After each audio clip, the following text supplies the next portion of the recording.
Okay. Well, hello.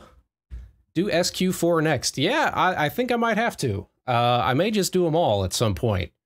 So, all right. Well, welcome to the show, fellas and ladies and everybody.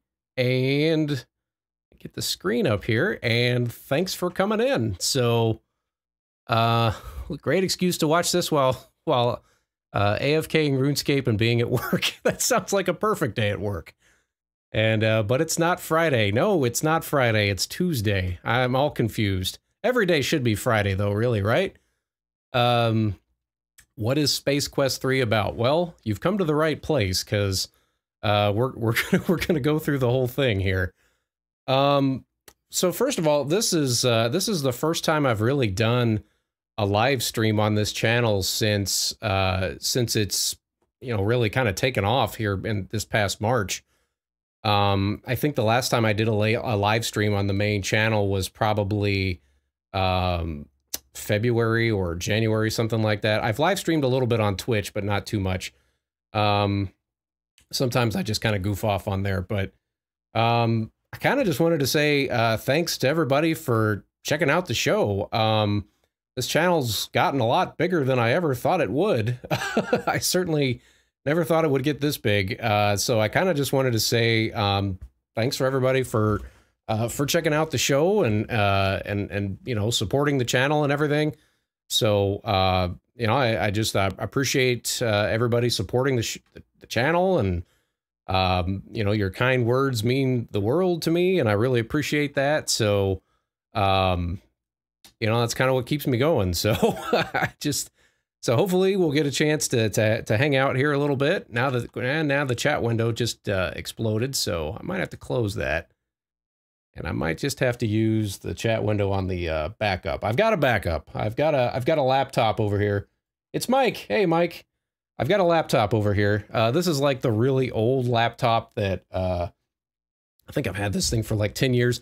I actually edited my very first video on this laptop. It's an Inspiron 1545. This thing's a piece of crap. So the very first video that I ever did, coincidentally enough, was Space Quest 3. If you go back and look at the channel from almost 5 years ago, that was the first video that I ever did. So this game's kind of near and dear to my heart, obviously, those of you that have been watching the channel a long time. But the funny thing about it is that this laptop is a piece of crap. I still use it so that I can keep, you know, it kind of makes for a nice side window if, like, I'm playing a game and I need the walkthrough over here, but can't really do much of anything on this laptop. It certainly can't edit video. It's a miracle that first video ever got done. The laptop was constantly crashing every time I was trying to make little edits here and there. I'd have to stop and look up how to do a tutorial. I didn't know how to edit video, so I'd have to stop and look up how to do something, and that wouldn't work. So you know, and then the laptop would crash. So you know, that was just kind of a mess. So Soylent Quest is made from people. Thanks for checking out the show, everybody. Thanks for coming in on the stream. So I really appreciate it. So yeah, we're just going to kind of play through, and this is just going to kind of be kind of casual. I've got the chat open, so this is kind of going to be interactive. So if you see something that you would like me to check out in the game, let me know. Part of the fun with these old text adventure games is just kind of diving in and looking at and, you know, examining every useless item in the background or something like that to see what the programmers might have put in there. So a lot of times it's fun to really take your time going. You know, I could get through this whole game in probably under 90 minutes, but it's kind of more fun to take your time when you're going through. So you know, if you see something you want me to stop and look at, let me know, and I'll kind of explain it as we go, for those of you that have never played it before. So without further ado, I'm going to fire this up, and then we're going to kick back and listen to some of this awesome Space Quest music. So so this has some of the best music. There it is. Yeah. I'm just going to let that play for a minute.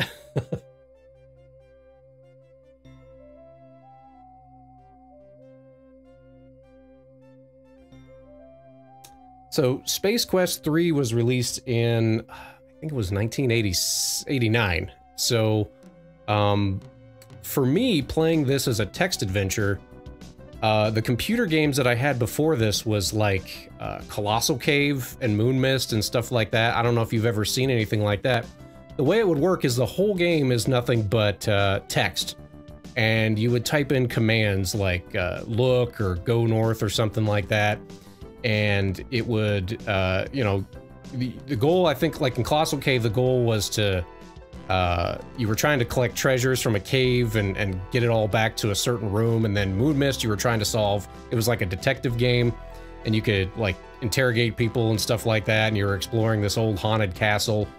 So then progressing from these games that were purely text to a game where there's text and graphics, but you're still entering text commands, just completely made my head explode when I was, you know, 9, 10 years old. So this one picks up right after Space Quest 2. At the end of Space Quest 2, we had to jump in an escape pod, and I think there was a ship that was exploding, so you jump in the escape pod and stuff like that. Oh, thank you for the super chats, Slatch and Mike. Thank you, guys. That's very kind of you. Thank you. So you jump in this escape pod, and you're just kind of left drifting in space in suspended animation. It's actually kind of like, at the start of Aliens, when Sigourney Weaver's drifting in space. So you start off, you get picked up by this garbage freighter, and you're in suspended animation. You don't know what's going on. And then the whole goal at the start of this game is just to find your way off of the garbage freighter. You get picked up by this thing, and then you have to basically find a ship and find your way off of it. Let's play Astro Chicken. Yes. Yes, you didn't know you were actually in for a 37-part playthrough of Astro Chicken starting today. Ken and Roberta Williams will be proud. Yes. Planetfall. That's one I want to do on the channel at some point. And my understanding is they inadvertently, like, if you look at the cover of Planetfall, it's kind of got somebody that, it's kind of got a Roger Wilco-esque character where there's somebody with, he's like in a janitor's outfit and he's got a mop and stuff, and that's basically what Roger Wilco was. And I think when they realized that they had inadvertently borrowed from the plot of Planetfall with the Space Quest games, they were kind of, I think they realized that they screwed up a little bit, but it worked out, so... Oh, I almost talked over it. Yeah, that was a big deal. Where am I? So I'm playing this on, I'm playing this using the ScumVM player. I can put a link to it in the description, or maybe, I'm sure somebody, if you just Google ScumVM, I think somebody mentioned it earlier. That's the best way to play a lot of these old adventure games on a modern PC. If you buy this game off of GOG or Steam or something like that, it's going to come with a launcher and a front end for DOSBox, which works. DOSBox is great too. But I found that the sound emulation works much better on ScumVM, especially for emulating that Roland sound, that it's got this really crisp, the way the music sounds, it almost sounds like, I mean, a full-on symphony. I mean, it just sounds amazing. Mike asks if you've ever played the McVenture series games or just the NES ports. I've actually only just played the NES ports. I guess I should probably pay attention to games starting. You notice that the sounds from the pod grow softer until they are imperceptible. Having served its purpose and taxed its resources, the pod gives a final hum and shuts down. And now we're in the game. So, I'm gonna assume that a lot of you probably have seen the Space Quest videos on my channel, but if you haven't, quick rundown of how these work. So let me get the speed. I always like to go on speed 1. So basically, I can control Roger with, I can use the mouse, although I'm used to playing with a keyboard. I always played these games with a keyboard. I don't think we even had a mouse on our old Tandy, or if we did, it didn't work half the time. But you can move Roger around the area, and then you can actually type in commands. So like if I start to type, I've got a text interface, and then I can type in, you know, I can type in just look, and it's going to give me kind of a description of the area. You are standing in a debris-cluttered junk bay. An escape pod rests in the middle of the room. There are chunks of metal lying around, which seem to be small sections of old spaceware.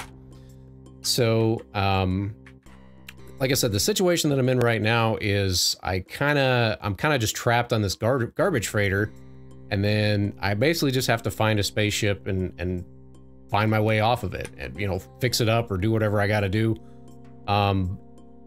So if you were playing this game for the first time, you'd kind of just be walking around in these areas and not really sure where to go or what to do. These games did not hold your hand at all. They wouldn't, you know, it was non-linear. It was totally non-linear. So progressing from, you know, like I said, old text adventures like Moon Mist and stuff like that, and then also NES games where you kind of just go in one direction, something like Ninja Gaiden or something like that, to something like this where you're just kind of on your own to explore and figure out what you're supposed to do. You know, in 1989, 1990, when I was playing this for the first time, and like I said, this was the first of the Space Quest games that I actually played, so it just totally blew my mind. And so I'll always have just a super soft spot for this game. And then, there's all sorts of sci-fi references in this. So here you probably recognize we've got an Acme rocket, we've got the Jupiter 2 from Lost in Space, we've got the TIE Fighter from Star Wars, which they've got goofy descriptions for all of these. So if we examine the ship, this bulbous craft looks like it has seen a lot of action in its day. You believe it to be a bow tie fighter dating back to the Clone Wars, a true relic. So everything's got some sort of a pun to it, because they can't quite call it Star Wars, obviously, or a TIE Fighter, but this ship is another fine but worthless Acme product. And of course, that's the Acme rocket from, you know, the Wile E. Coyote cartoons and stuff like that. Tarikan says, this is my favorite Sierra game after Colonial's Bequest. Thanks for the channel. Well, hey, thanks for watching the show. Shadowgate is my favorite of the McVenture series. Yeah, mine too. Deja Vu and stuff like that. Deja Vu and Uninvited were good as well, but Shadowgate was the first one that I played, and then I feel like it was just the perfect mix, like all the puzzles and everything. Yikumi says, weirdly, my assignment for AP Computer Science is a text adventure game. That is awesome. I'd love to hear how that ends up turning out. T-Bone says, Day of the Tentacle is a great point and click. Yes it is. So I'm gonna take my time. Like I said, I'm gonna kind of take my time going through this, and part of the reason I want to do that is I want to show some of the ways to die in this. And then the thing is with these games is you can kind of abuse the save feature a little bit. You want to save as often as you can and do as many save files as you can. That way, if you have to backtrack at all. This one, there's not really too many dead ends, but a couple of the other Space Quest games are notorious for, you could get 3/4 of the way through the game only to realize you forgot some mundane item or something that you needed to.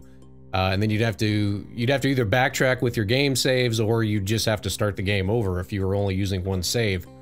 But the reason I did that is because I want to show some of the different ways there are to die in this game, because these games were big-time trial and error games. And some part of the fun is trying to find the different ways to die, because they've always got these crazy over-the-top, you know, just crazy over the top, like this sheet metal here. This is one I didn't actually know about until recently. Somebody mentioned this in a comment on one of my other videos, I think. Like, it always fascinates me to find something new in one of these games that are 30 years old and still finding new stuff every now and then. But if you try to examine this metal, like if you try to take this, oh, see, there he goes. And now he's just like splurting blood all over the place. So if you try to take that piece of metal, that is so graphic. This was before the ESRB. Like I said, I didn't know about that until like sometime in the last year. So it always fascinates me to find something new in one of these old games. It's obvious that the metal was sharper than you. The resulting laceration turned you into a living fountain, at least for a few moments. Unfortunately for you, the show was your finale. Good luck in the afterlife.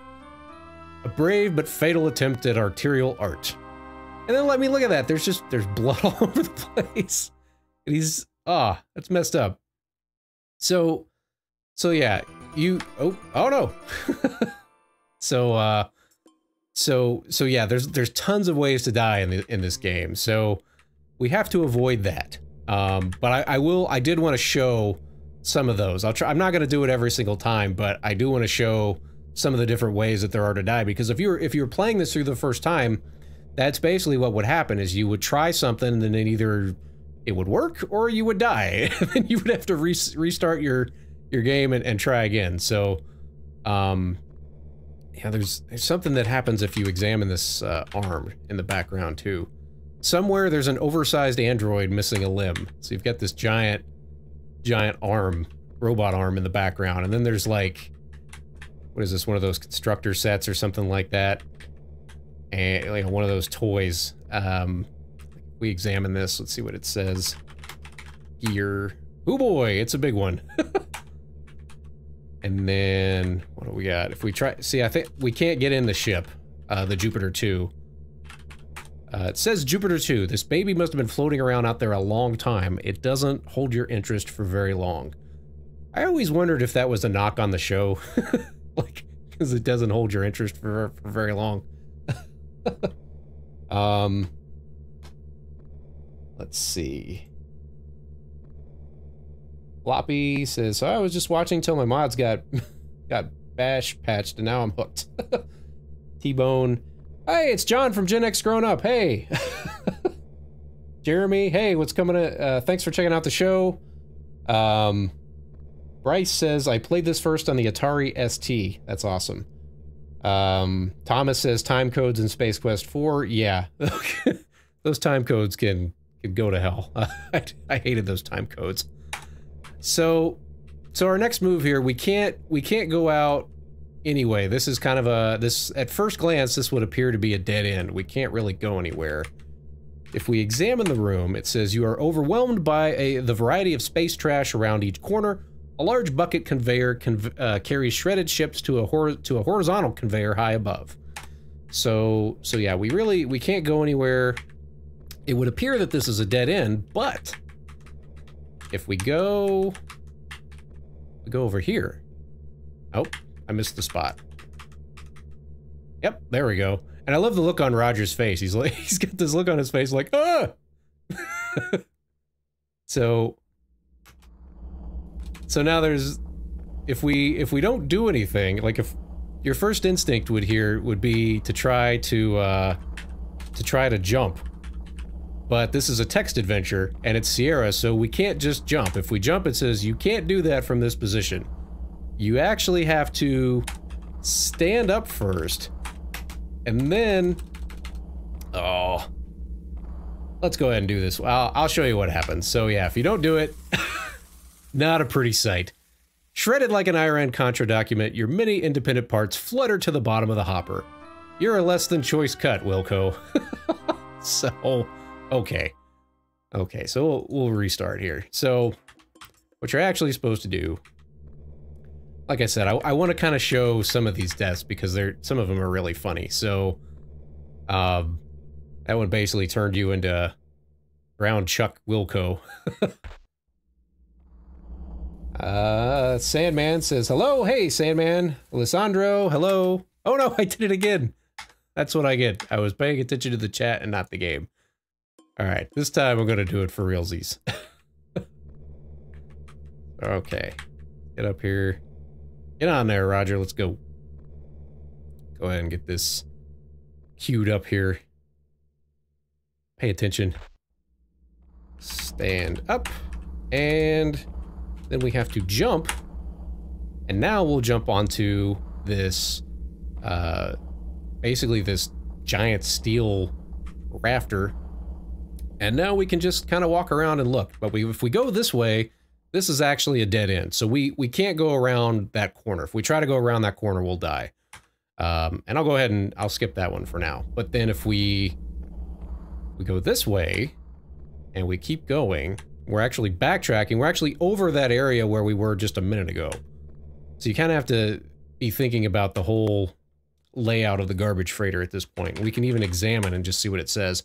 You are standing on a narrow rail suspended high above the floor of the freighter. It's a long way down to the junk piles below. There are 2 passages to the west.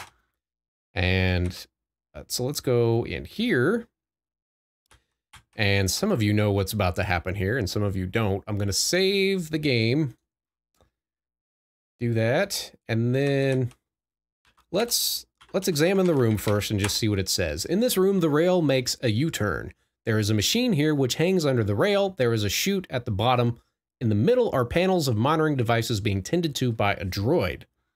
So, you know, if you're playing this for the first time, you might think, hey, maybe this robot can help me out. So first let's try to get on this machine. Flopping into the seat, you grasp the forward-backward control of the grabber. Okay, so this is a grabber, is what they're calling this. So let's examine the grabber and see what it says. Your view of the grabber from here reveals a forward-reverse control stick currently grasped and a button marked claw. So maybe we can use this to pick stuff up. We'll see. And I'm gonna actually save it one more time just so I can show this. So yeah, you know, first time we played this, I remember thinking, oh, there's a robot. Well, maybe he can help me. Maybe this robot can help me. So if we take a closer look at the robot, it's not a model you've seen before. The droid appears to be dedicated to this workstation. It seems harmless enough. So, oh, he come over. Ah, he shot me.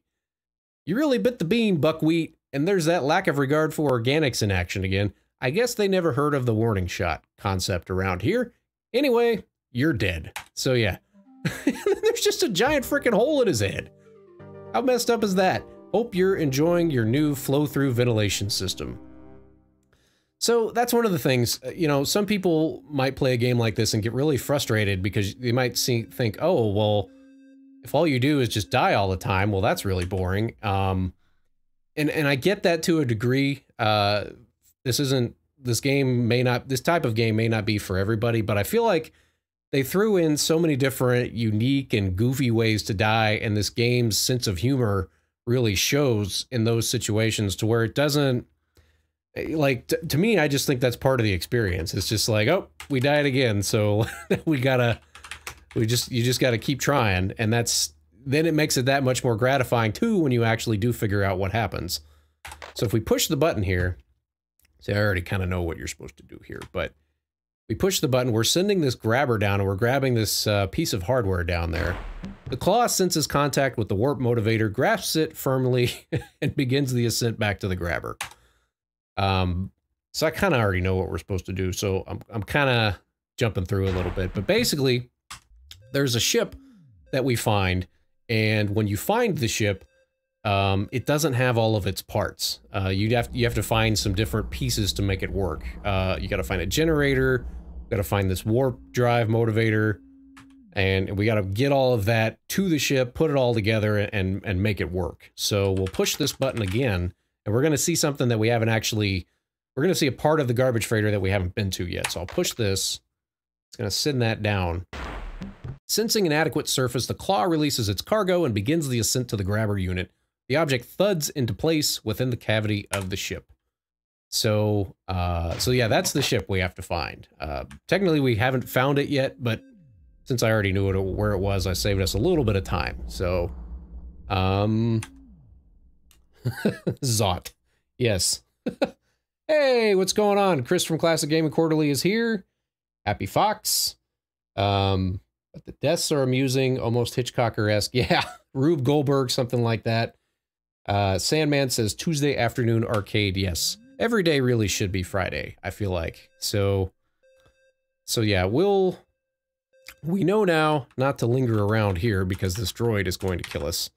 So if we stand up and we go this way, and now where are we? Fortunately, you come to a relatively soft landing in a pile of debris. Okay. So if we're looking around, we know that we need a generator for the ship. Like I said, we could go to the ship first, but I'm going to go ahead and just save us a little bit of time and go ahead and take the generator for now, because we're actually going to have to take it twice. But we see these rats looking at us ominously. We examine the room. You seem to be in a debris-enclosed hollow. Poking out of the ceiling is the chute which you originally entered through. Some crusty lamps linked by non-UL approved wire provide additional information. So we're looking at this, we see these lights that are on, and we see these wires kind of going into the corner. That's the only way you'd really be able to figure this puzzle out. But if we go over here and we examine the wires, some brittle-looking wire runs from a lamp to lamp and then disappears into a hole to the left. And then if we examine the hole, you peer into the small opening and notice a tiny reactor which seems to be providing power for the lights. So that's what we need. We need a reactor. So we got to take the reactor. You unhook the reactor from the cheap wires and take it with you. So okay, we've got the reactor now. And we'll climb. But those rats don't seem very happy about the fact that we took the reactor. So we'll see what happens as we try to make our way to the ship. Bending aside a thin piece of scrap, you find an opening into another area and climb on in. So now we're back where we were. We're back where we started. And now we can go the other way and see what's over here. And if we go in here, we're gonna get, boom, pow! Turns into some Batman here. Biff! You seem to have been mugged by some type of large rat. As you pick loose fur from your teeth, you notice a less bulky feeling. So yeah, if we check our inventory, we no longer have the reactor. We still have the glowing gem. This was actually from Space Quest 2. You are still carrying the piece of Orium you picked up on Labion during your last adventure. However, it has long since lost its glow. So yeah, basically what happened is those rats robbed us, and now we have to go all the way back to that other room and take the reactor again. So let's go down here. T-Bone, Porterhouse. Let's see, Matthew. I don't know about EGA, but Planet X3 showed me the true capabilities of the 16-color Tandy graphics. Yeah, I like EGA a lot. I actually like the EGA graphics better probably than like the VGA version of Space Quest 1. I'm not crazy about. I mean, it's good. I mean, the music is amazing, but I actually like the graphics on the original version better. If you could somehow get the new music into the old version, I would be happy with that. So we got to take the reactor again. You unhook the reactor from the cheap wires and take it with you. And actually, we're going to need wires, but if we try to take the wires here, it won't let us do it. So there's a different place that we have to get wires. And while we're here, let's see what happens if we examine this wing and see what it says. Oh, pardon me, this program is too stupid to glean your desire from such a wonderfully crafted sentence. Please try something else. So that didn't work. So what does it say? See if we can examine this and see what it says. Examine junk. The steep piles of scrap metal are chock full of jagged edges and barbed protrusions. I think that's a nice way of telling us we don't need anything there, but I just wanted to see what it would say. Maybe if we examine the walls consist of compacted refuse. Yuck! There seems to be a small hole in the west one. So that must be, that's another hint that would have, if we hadn't found the reactor yet, that would actually be a hint as to where to find it. So we'll climb again. And this time we're actually going to take the ladder, which this always cracks me up. You grab the ladder and jam it in your pocket. Ouch. So at this point, I'm just walking around with a ladder in my pocket, apparently. I don't know how that works, but... Let's see. Stevie Joe says, thanks for coming in. Matthew Reese, that won't help you now. Yeah, this game says that a lot.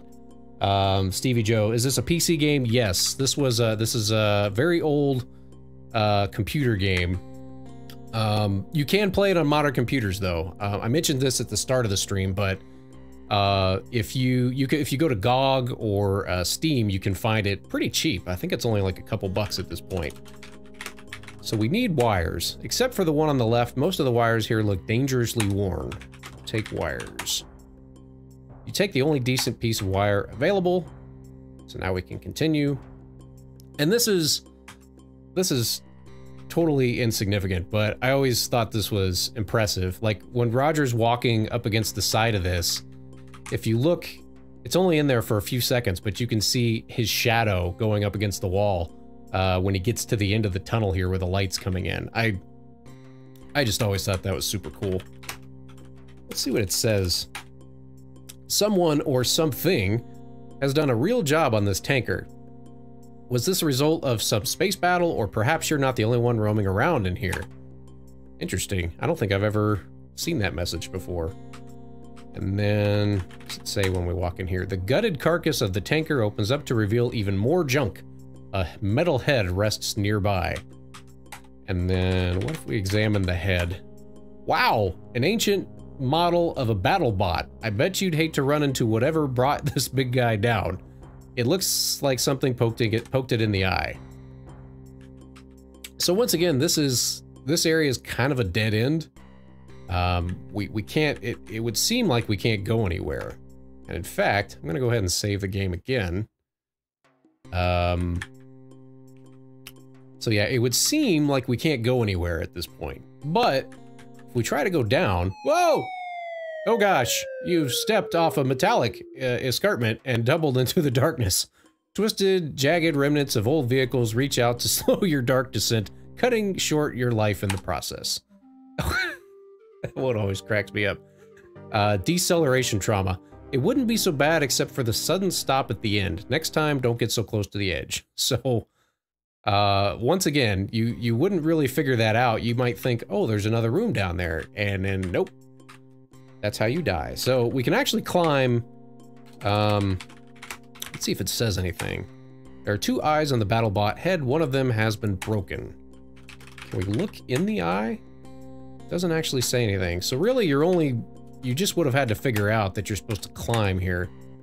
You climb that, and it takes us down into the room where that ship was. So, so we can kind of look around.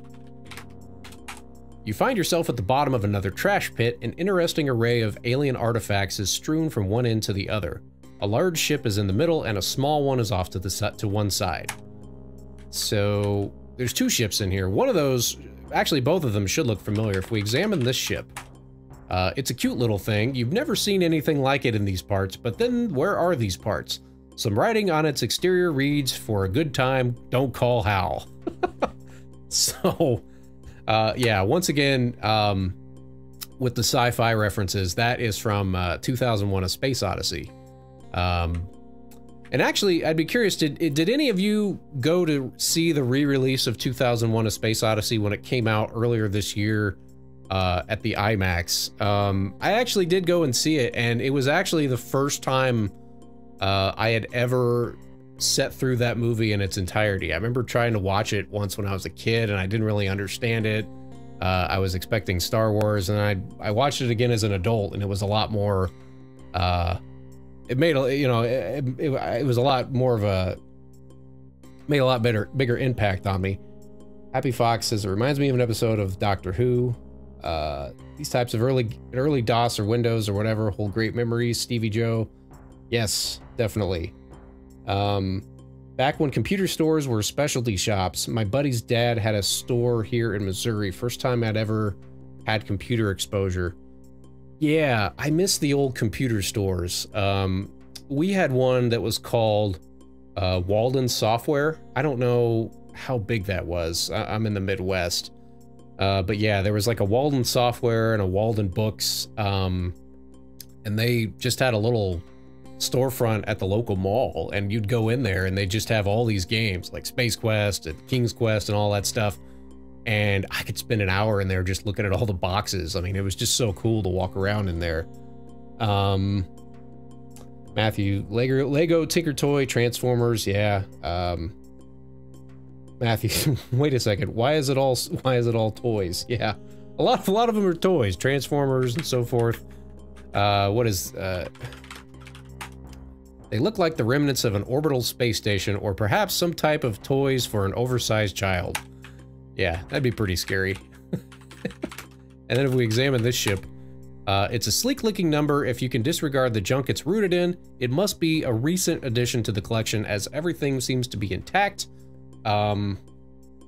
Etched on each side of the name is the name Aluminum Mallard. On top is a small hatch. So this ship always reminded me of the ship from Spaceballs, where it kind of looked like a Winnebago. I always thought it was the coolest thing ever. We have to use the ladder, and if we climb, and it says, you notice it to be slick up here, be careful. I will actually save the game because it's very easy to slip off the side. If we open the hatch, you move into position and grabbing the dull finish of the hatch's handle, commence to open and enter the ship. So okay, we've got our very own spaceship now. This looks to be our escape from the garbage freighter. So first thing we're gonna do is there's a computer off to the right. So I'm gonna try to use that and see what it says. Power critically low, aux reactor not online. Okay. So remember, we have that reactor that we took. Let me pull up my inventory here. We've got some wires, we've got reactor, and we still got that gem. So first let's see. You look into the cavity and notice only 2 cable ends. Someone has made off with the ship's power supply. So yeah, there's like a little kind of hole off there to the left. So we're gonna use the reactor. You drop the reactor into the hole, and attempting to reconnect the cables, you find that one is much too short. So yeah, so trying to fix this thing up, it couldn't be easy. We had to find a warp motivator, we had to find the reactor, and then we had to find some wires to go with it. So I do have the wires. We'll use that. You carefully connect the wire between the ship and the reactor, putting the tile back in one place after you've finished. So okay, let's try using the computer again and see what it says. Systems check in progress, power level nominal. So we should be good to go. So yeah, it's going to go through this whole check here. Auxiliary reactor, nominal. And I always thought these graphics were so cool looking. This is just super cool. Warp motivator. I still don't really know what a warp motivator is, but we've got one and it's nominal. So it looks like this bird's in good shape. So Mike says Winnebago. Lone Star, yes. Love that movie. So I'm gonna go ahead and save the game here again. You'll notice I do that a lot. So let's sit down in the captain's chair and let's use the computer here. So we've got a couple different things that we can do. If we use the engines right now, that might be your first instinct is like, okay, well, we're in the ship. Let's fire up the engines. Well, here's what happens if we do that. Thrust generation underway. Adequate thrust achieved. Okay, and again, now we could take off or we could use the radar. So just to show you what happens, I'm gonna just go ahead and take off. That's probably, you know, if you're a little kid playing this first time, you're like, hey, let's take off, let's go. You feel a strong rumbling as the ship strains to loosen itself from the confines of the junk heap accumulated at its base. Finally, it begins to rise. And the ship rises successfully, but collides with the top of the freighter. The resulting explosion sends a potpourri of flesh and metal fragments careening in all directions.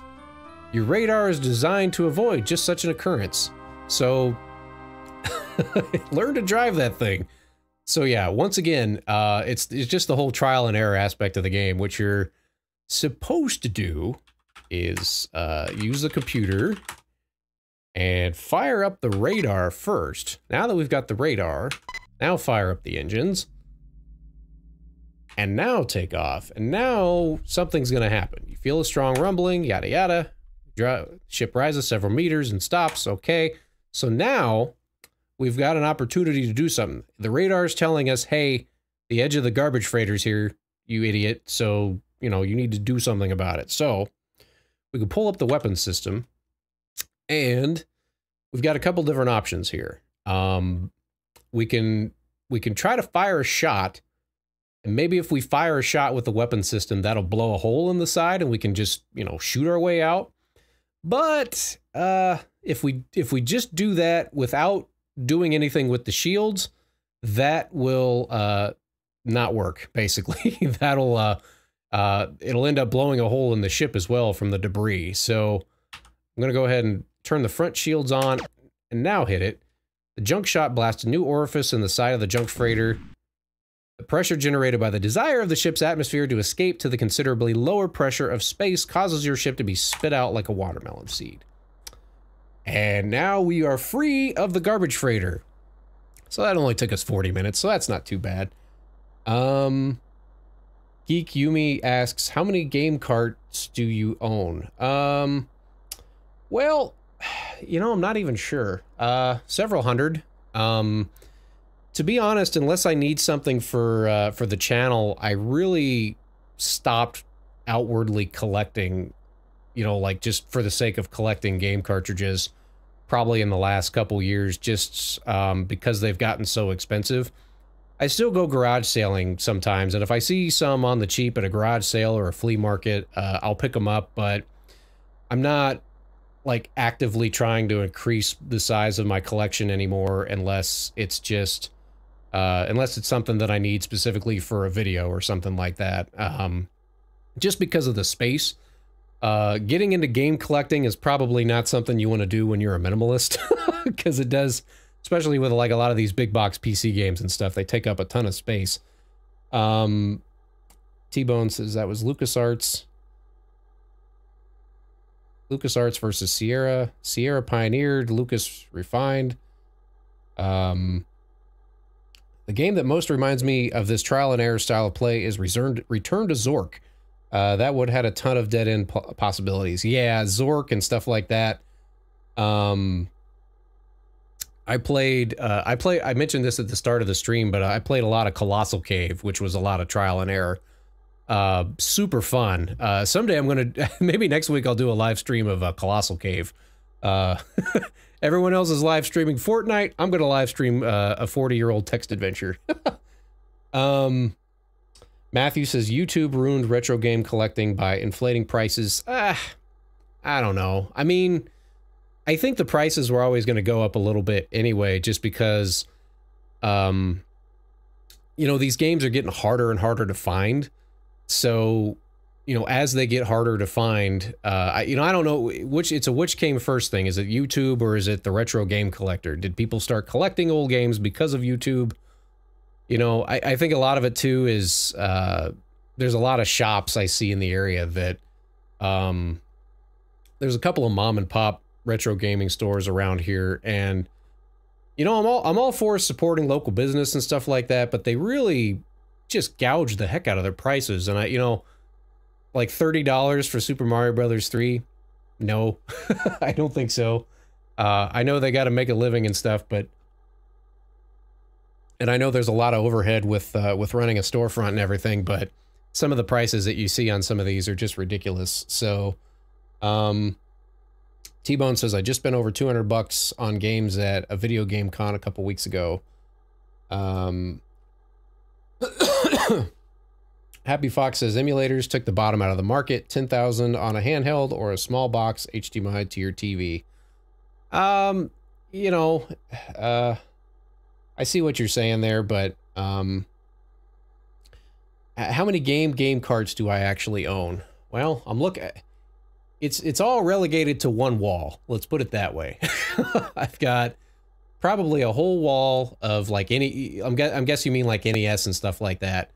I think there's probably 200 or 300 up there, between NES and SNES and Nintendo 64, bunch of old Atari stuff.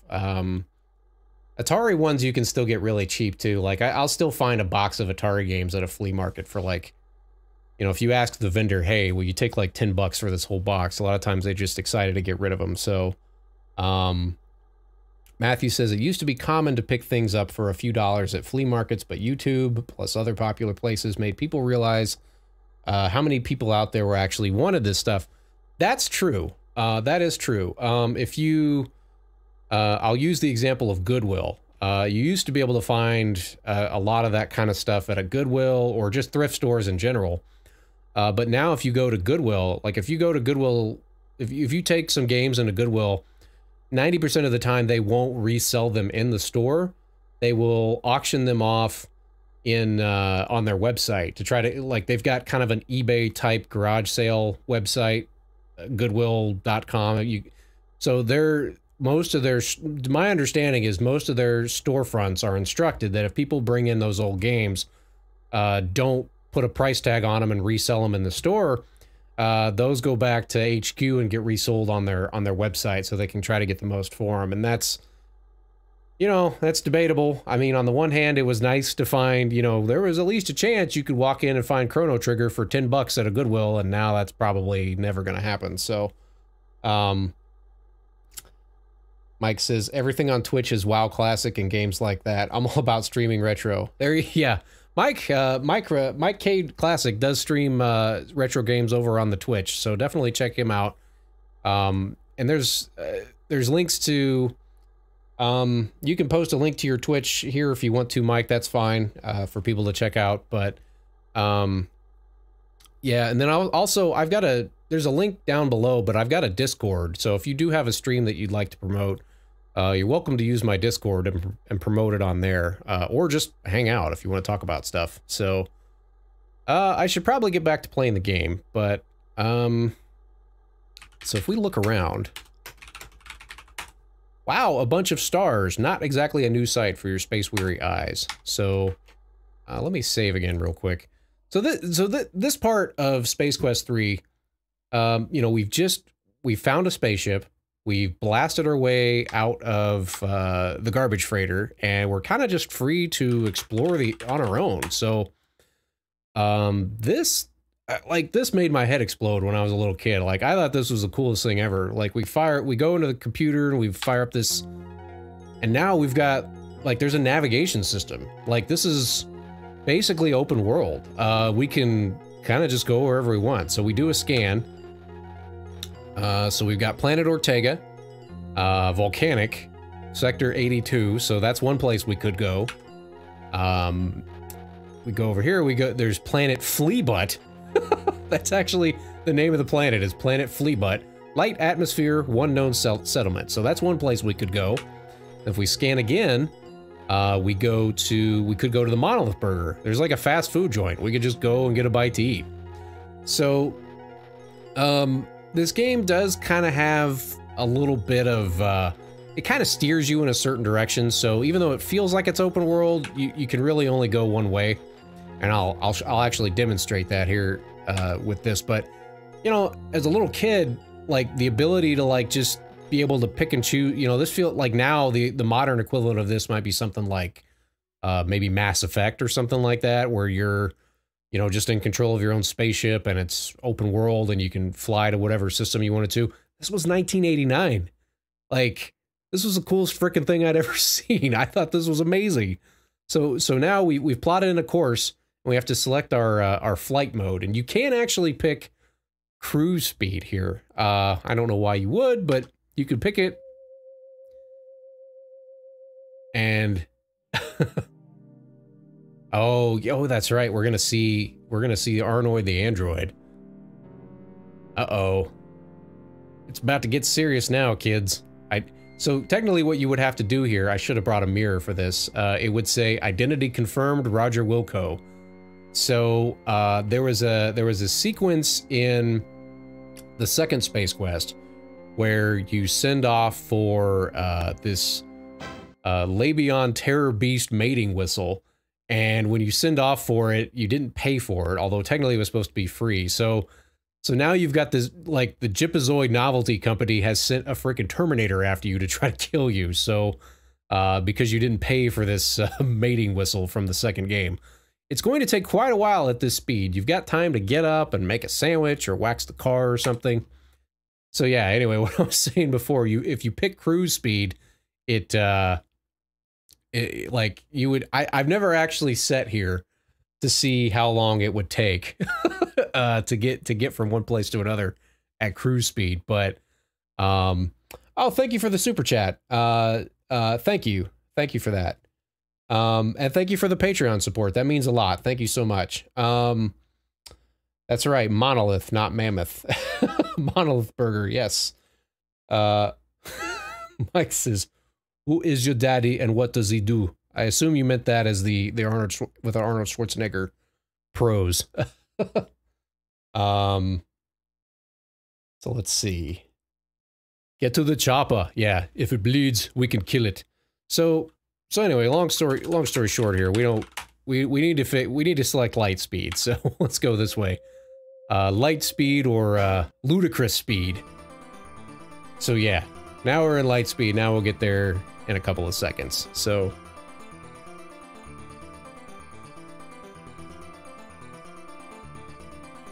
just realized your intro is Ninja Gaiden. Yes, Hugh. And thanks for checking out the show. Yes, I've had, you know, and what's funny is not a lot of people have mentioned that they noticed that. You've been using that for probably about a year now, and a lot of folks didn't notice, which maybe they just didn't say anything, but I always got a kick out of the fact that not as many people noticed as I thought might.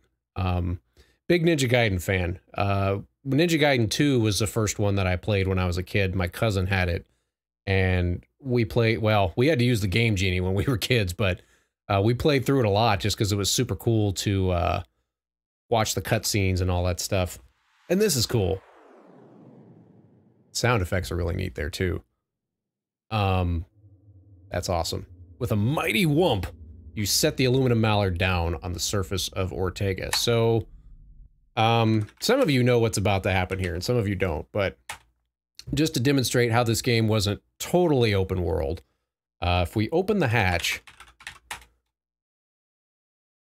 My, this is one hot planet. Hopefully you'll last more than a few minutes. So the game's trying to warn you, like, hey, this planet is way too hot. So if we walk around for a minute, the graphics are super cool there. I love the shade of red that they used on this. Too late, you realize that walking around unprotected on this planet is hazardous to your health. You feel your blood begin to boil. And bleh, he just melts into a puddle. You sizzle into oblivion. This planet wouldn't be so bad if you could keep cool somehow. He's just a little goo pile now. It's so hot you could fry a Vorlian Flimsnake's egg. So, okay. So, long story short, the game's not as open world as it would seem. We can't go to Planet Ortega yet because we need to find a certain item before we go there. So, let's go explore that other planet. There was a purple planet that we saw. We can go check that out. Ortega, no, we don't want that. So let's go to Fleabutt. When I was a kid, I did not get the pun on that at all. I didn't get the pun until 5 years ago when I was doing the video for this channel that it actually says Fleabutt. PH, like when I was a kid, I was just like, oh, planet Fleabutt. I wonder what that is. Like, ooh, that sounds like it's from outer space. Like, yeah, no, it's just Fleabutt. It's just the developers being goobers. DeForte says, say Sierra Deaths are the best. Yes. Yes, they are. Kevin, thank you for checking out the channel. Kevin, thanks for checking out the show. Glad you're enjoying it. Let's see. What's the matter? Yeah. We could do Arnold Schwarzenegger quotes all day. Absolutely. Set light speed. Oh, and we're gonna have to sit through the Terminator again.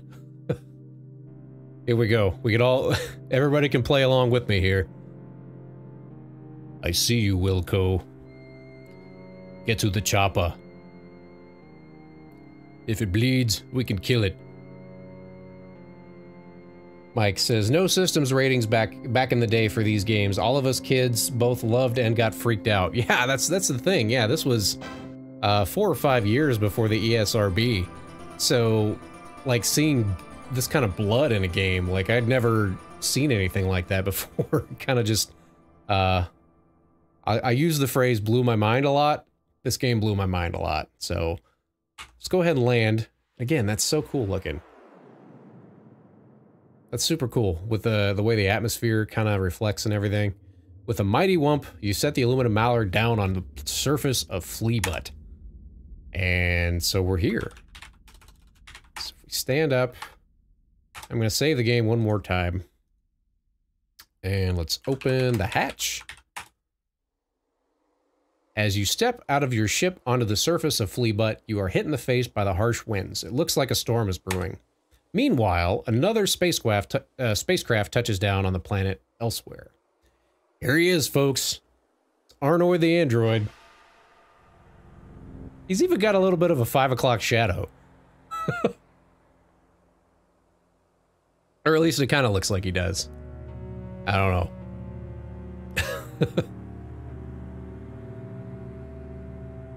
And then his footsteps, like, if you watch his footsteps here, he just takes like a exact 90-degree turn. Like they realized they were out of space, so he doesn't walk in like an arc. It just goes in a 90-degree turn. Let's look. Your ship is resting on a sandy spot between several large rocks. It looks like your automated landing system has done a remarkable job. Well, that's good. So yeah, now we're just kind of walking around on this planet.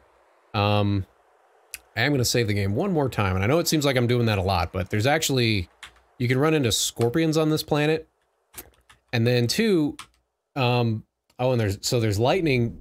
There's lightning off in the distance. So, it seems like there's a whole big planet to explore, but actually we've only got, like, if we go down, we basically just become snake chow. The giant snake just eats us. Oh, and now there's a venomous Scorpizoid. Ah! The Scorpizoid stinger hits its mark, sending electroplasmatic venom into your system. Death comes quickly. And he's bloody. Thanks for playing Space Quest 3. As usual, you've been a real hoot. So yeah, and then if we go down this way, the snake will just eat us. So basically, the game's kind of setting up kind of a natural barrier. Oh, see, we waited too long, so now we got 8. Let's see what it says.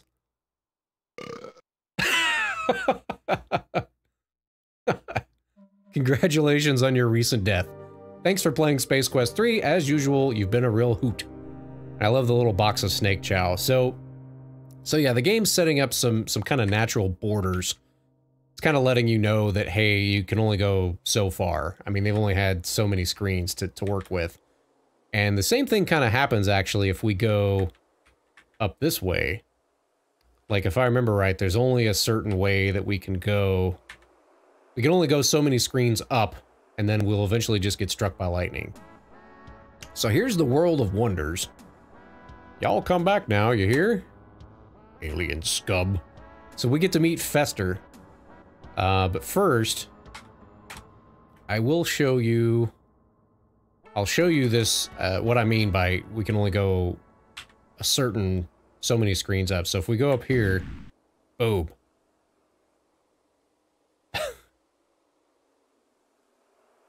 Once again, thanks for playing Space Quest 3. So yeah, you get the idea. So, aha, it's a tourist trap. This giant metal facsimile of a space beast is nothing more than a cheap marketing ploy designed to suck in any moron dumb enough to fall for such trickery. You suddenly feel like a dumb moron. So basically this is just a little store. And we get to talk to this guy, Fester Blatz. Howdy, stranger. The name's Blatz, Fester Blatz. Welcome to World of Wonders. Go ahead, have a look at some of the trendiest items in the known universe. Make the most of your vacation buckazoid. So we actually don't have any money right now. If we go through our inventory, all that we've got is this gem from the previous Space Quest game. So we can basically, if we try to sell this, his face always kind of creeped me out there. My, that certainly is one fine hunk of Orium. So, so we can actually haggle with him a little bit here, and I think you can haggle up to 3 times. So, if we say no once, he'll offer 400. If we say no again, he'll offer 425, but I think that's as high as he goes. So if we say no one more time, he'll go back down to 350 and then he won't go any higher. So, I mean, it doesn't matter, but it just kind of gives you a little bit more points, depending on how much you're able to haggle them. So these games actually went off a point system, which would kind of show you, this would kind of be the 1989 equivalent of, like achievements now, or like PS3 trophies, PS4 trophies, stuff like that. This would kind of let you know, if you beat the game, but there was still points left over, this would kind of let you know, hey, there was still some more stuff to find. And they did that a lot in these old text adventures. Sierra pretty much did that in most of their text adventures, I think. So let's go ahead and get our Buckazoids. And we're actually just going to buy everything that he sells. We'll buy the ORAT. So there's an ORAT on a stick. And then what else does he sell? He sells the Astro Chicken Flight Hat. We can buy this. A wise choice. I'm sure you'll be very pleased.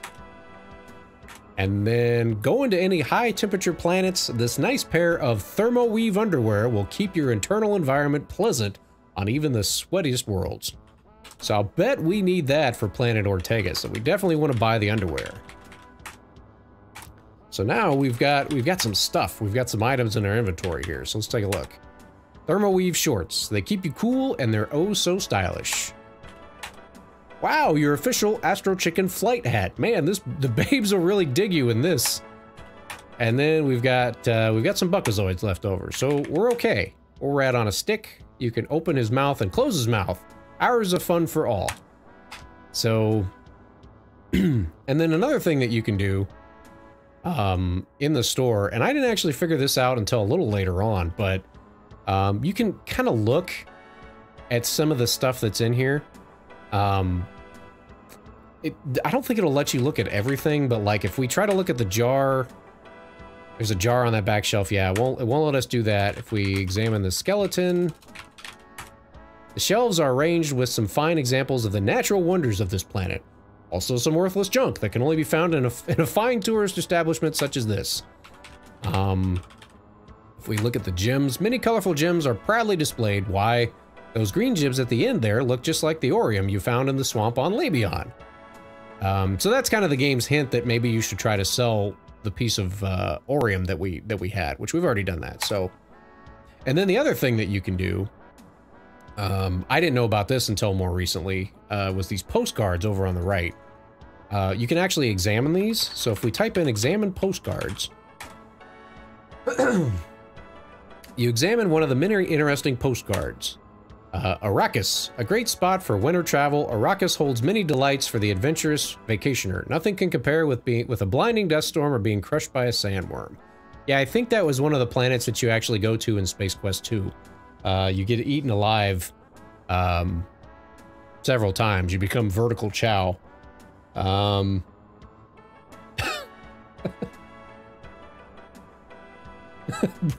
We had some more Arnoid quotes. I will kick Gotham's ice. That's awesome. World of Warcraft, World of Wonders, no. Not so much.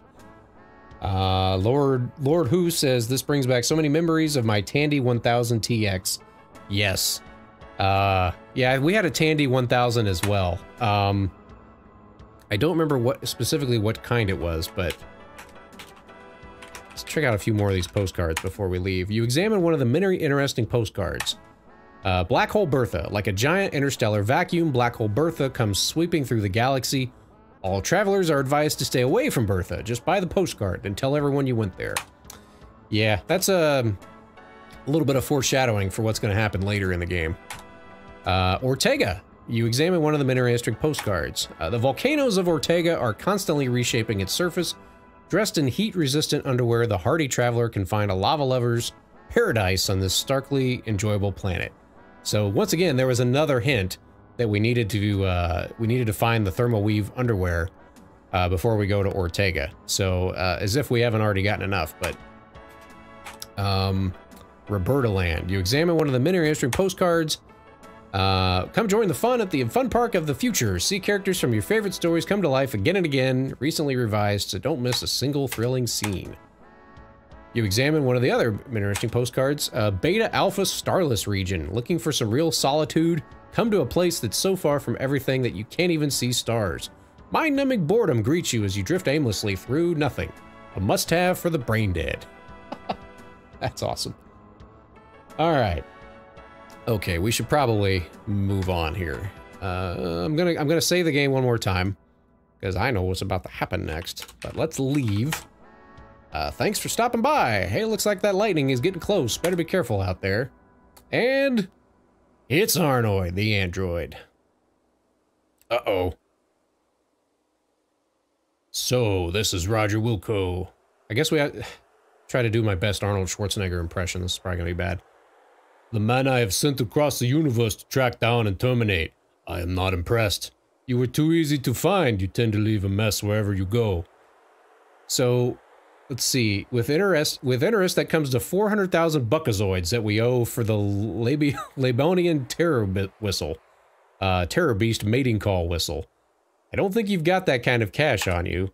But lucky for you, I'm in a good mood today. I will count to 10 real slow, then track you down. If you make it to your ship, I forget I see you, but if I catch you again, I dust you like bundt cake.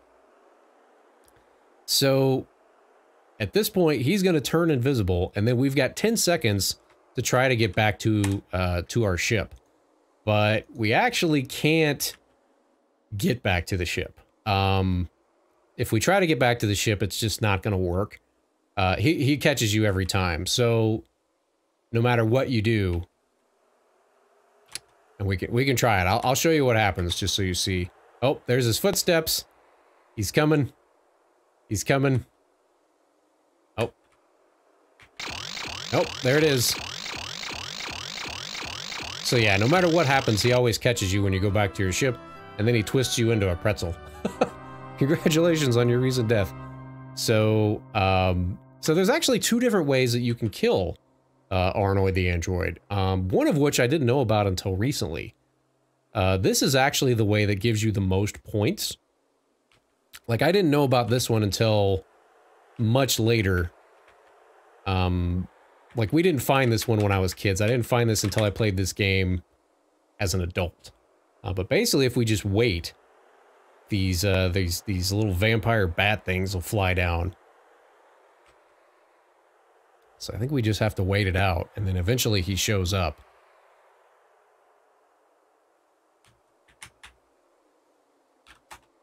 This isn't a text adventure. You see several large rocks here. One rock has a large overhang and almost appears to be a cave. Under the overhang, you see several large pulsating pods. I forget how long we have to wait.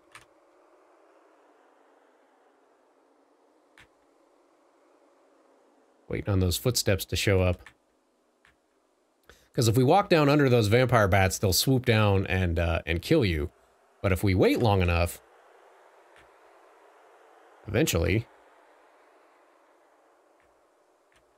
maybe I have to,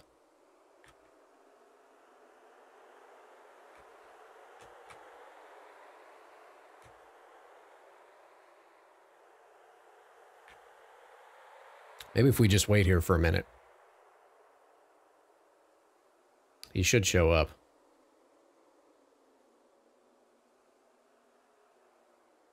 So, what did I miss? Almost the whole game. Yeah, we're probably about halfway through. Let's see. Arrakis is from the book Dune. Great reference.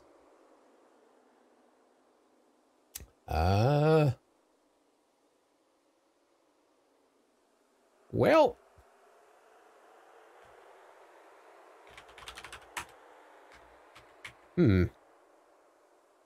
Yeah, he's not coming.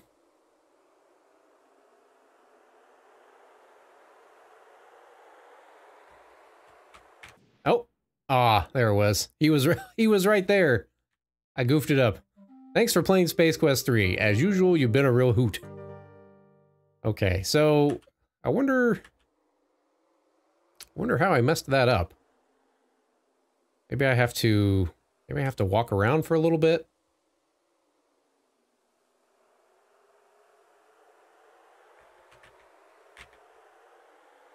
So it seemed like he was starting to come. Oh, there he goes. Ah! I did it again. All right.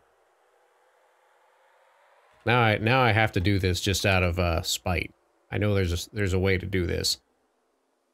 I've never had this not work before. So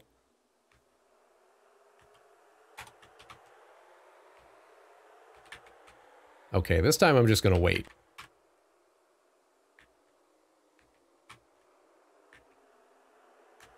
There he comes. Ha ha ha! There it is.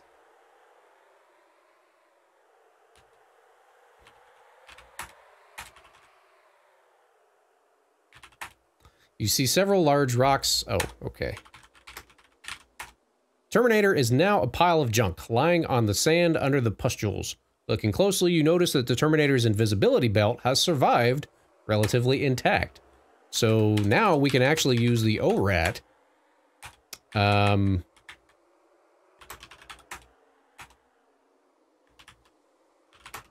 take the invisibility belt. Like so. So now, we've got Arnoid the android's invisibility belt, and we've defeated him, so we don't have to worry about him. Terminator's invisibility belt.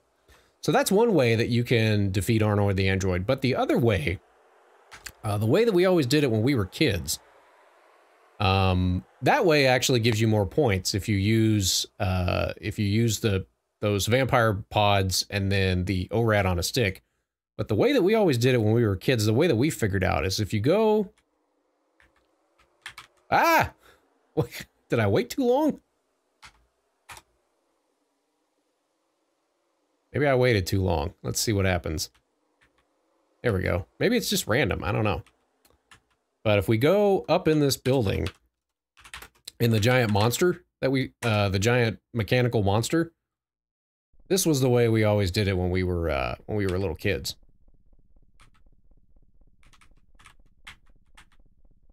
And this part always kind of creeps me out too because we're gonna change the speed here a little bit, but so like you're up here and now the elevator is going down and you know that Arnoid's coming back up and it's like, uh-oh. It's about to get real now, kids. He walks in here and he says, I see you, Wilco. It's like, uh-oh. Getting serious now. So now we have to wait. We have to time this just right.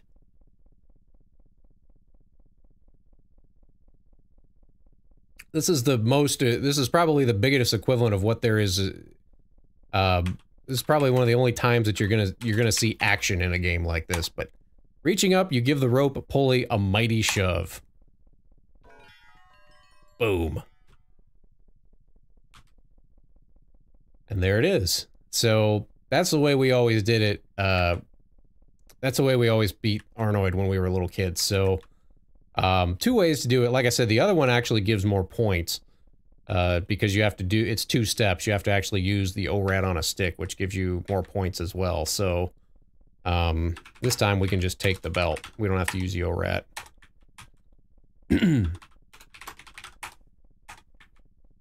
Maybe. Let's see here. Okay.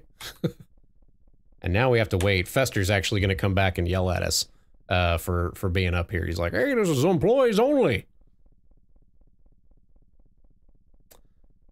Hey, what's going on here? Didn't you read the sign saying you were closed for repairs? Oh, I see you've gotten rid of that grease-swilling android. Never did like that Terminator series. Good riddance. Well, you might as well ride down with me. So yeah, now we've basically done everything we needed to do on Planet Fleabutt, and now we can move on with the game. So, let's see what everybody says here. So now we just have to make it back to the ship without getting stung by any of those stupid scorpions, hopefully. So, change that. And I think it's actually possible to sink in that quicksand too. Those little spots where you go down in the berm there when you're walking across the planet, I think it might actually be possible to sink in that if you hold still too long. So let's sit and use the computer and get off this stupid planet.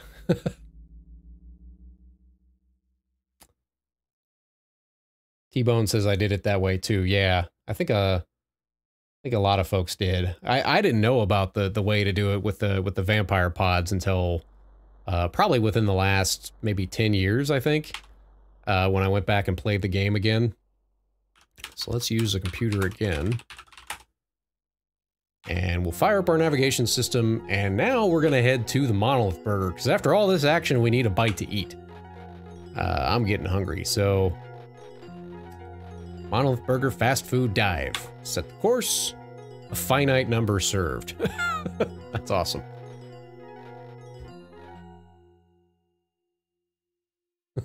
X-editor, yeah.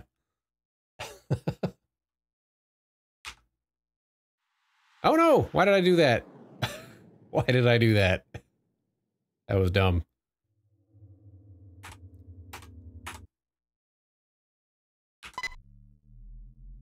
Not sure why. I thought I pushed the light speed button, but evidently I did not. And I wonder what would happen. Okay, you know what? I just thought of something. I've never tried this before. How do I exit? Like, I wonder what happens if we just try to go to light speed while we're docked on the planet. Maybe I'll try that when we're at the Monolith Burger. I'll try that and see what happens. So, use computer, navigation system, set course. Yeah, so yeah, thought I hit light speed last time, but... So yeah, I wonder what happens if you try to go to light speed without setting a course. Or if you're docked on a planet like that. I wonder if there might be another way to die that I've never seen before. I never thought to do that, so I'm gonna have to try that. And there it is, the USS Enterprise. Like, I wonder how they got away with having some of that stuff in there, like with the TIE Fighter and the Enterprise and stuff like that. With the docking maneuver completed, the engine shut down. Welcome to Monolith Burger. So yeah, I wanna see. Now I'm curious about something.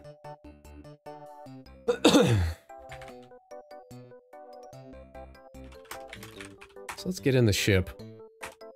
No, that's not what I wanted to do. Okay, so every time you go in and out of the ship at the Monolith Burger, it actually takes off. So we'll have to try that on the next planet. But I want to see if, because I had the option to go to light speed while I was just sitting on the planet, so I want to see if something, you know, happens. Do I not have the option to... Okay, well, that was a waste of time. Go back around, set the course.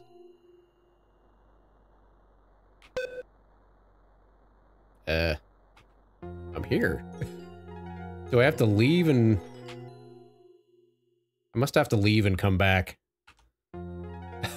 Seriously? Huh. Yeah, I must have to leave and come back. It won't just let me land on the Monolith Burger again. That's kind of goofy. I think I discovered a glitch. Somebody call Ken Williams because we need to get the QA team on this. Finite numbers served. Astro Chicken. Yeah, we're gonna get to see Astro Chicken. It's coming.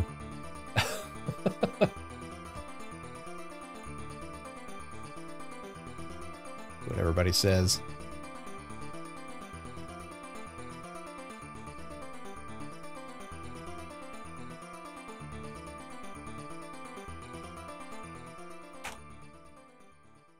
So yeah, we basically just need to do a big U-turn here.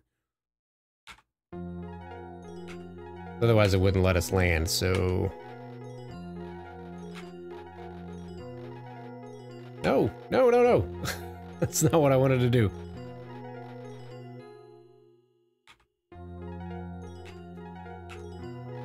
One more. There we go.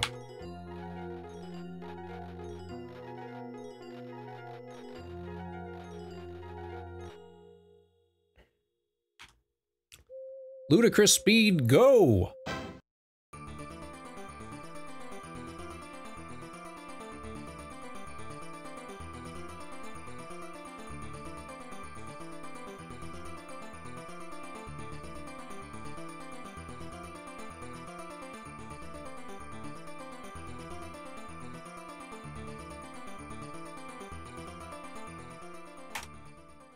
So I don't think we'll see the Enterprise again this time. I think you only see that the very first time you pull up. And then after that, it's just the plain old monolith burger. So, and now we can just kind of walk around. So, like, I remember thinking this was the coolest thing when I was a kid. Like, you could, like, I would always go around and try to talk to these people, but none of them would ever... You mumble to yourself. The other customers I use suspiciously, like, you couldn't actually talk to anybody here, like... Customers have better things to do than talk to a small-brained biped from a hick planet. That's mean. We go in here, it says, quit crowding! This guy actually looks like an astronaut. But it doesn't know what astronaut means, so... Like, if we just want to look around, the decor, like the food, is the same in Monolith Burgers over the universe. Generic counter clerks are eagerly awaiting to help you. Diverse life forms are crowded around the counter and sitting in booths consuming what can only loosely be termed as food. And this guy kind of looks like Jabba the Hutt. Your eyes take in the diversity of alien forms without much interest. After all, you're quite a spacefaring kind of guy, so... basically, that's the game's way of telling you there's not much to do here. So, like, you can't interact with any of those aliens or do anything. So, but we can order food. So if we order, and I always just used to order everything on the menu. I don't know why. I'd order everything. We got the jumbo monolith with poly cheese, big Belcher combo. It's got Tang. And get the sloppy slurper of Tang. So now we've officially ordered everything, and then we get the pushy counter clerk. Would you like some space buds with that? Yes. Yes. Would you like black fruit pie with that? Yes. And then we pay the man, or whatever he is. And from this angle, he kind of looks like Butthead. You gingerly pick up the greasy bag. You can hardly wait to have a seat and dig in. So now we can just sit down. And if we examine a bag chock full of gastric delights. And then I always like this part. So we've got the speed set all the way up to 7. And then if you watch him eat, he's just like, nom nom nom nom nom.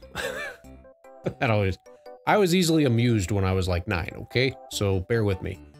But basically what's gonna happen is we're gonna eat, we're sitting here eating our meal, and then we're gonna find, he says, ow, what's this in my burger? Oh, it must be my fun meal prize. Hey, it's a swell decoder ring. That was mighty tasty. Well, maybe mildly tasty. Well, maybe not tasty at all. In fact, it reminded you of the slick skin of a Vorlian mucus worm. So I'm gonna save the game real quick again. And I think, so if we try to go, oops, I didn't mean to go that way. Like if we try to go back in our ship, I think it would, like I think we'd get sick. I think there's a part where we end up getting sick in the airlock. Like Roger comes running back out and barfs.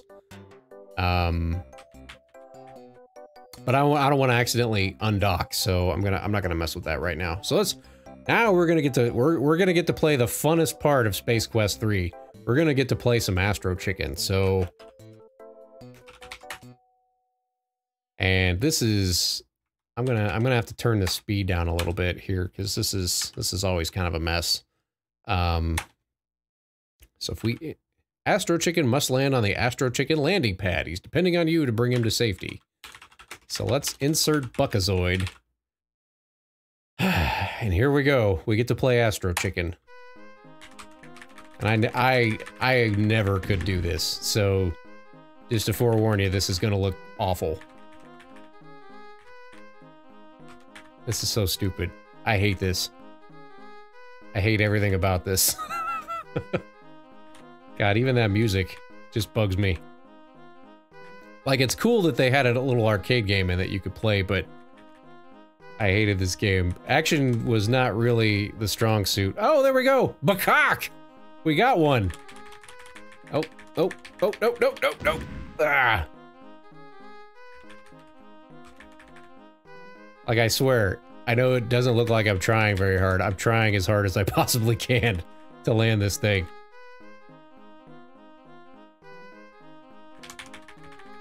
Nope, nope. Like, if you come in too fast, it'll kind of bounce off.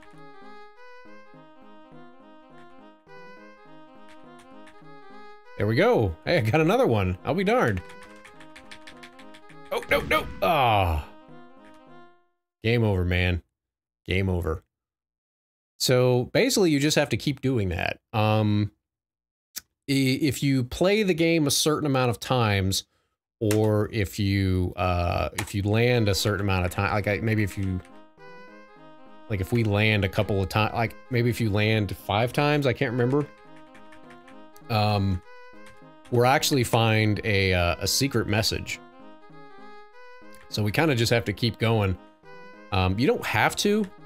This isn't necessary to actually beat the game, but one kind of interesting thing about Space Quest 3 is that unless you actually have the box, you would have no idea what you're supposed to be doing in this game. Like, up to this point, we've... Oh! I did not think I was going to pull that one off. So up to this point, we escaped from a garbage freighter. We went to Planet Fleabutt. We bought some junk from a thrift store. And we dealt with a killer robot. And now we're just at a Monolith Burger eating some food. So, like, up to this point, the game, like, in the game has not told us the plot of the game at all. So like, unless you actually have the box, and actually, I've got the box, I'll actually show it to you. But unless you actually had the box, you wouldn't know what the plot is supposed to be of this game.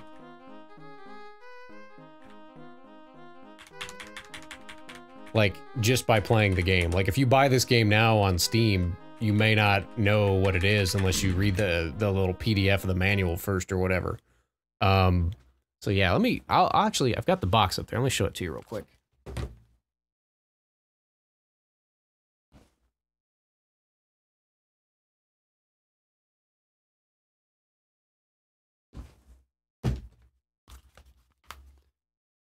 Okay, so let's see if you can see that here.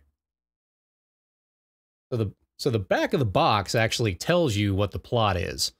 Somebody asked this at the beginning of the stream, but basically the plot of this game is you're trying to find these 2 guys from Andromeda, which are actually the 2 guys that programmed the game. The 2 guys from Andromeda, that's like their code name. Scott Murphy and Mark Crow have gone missing.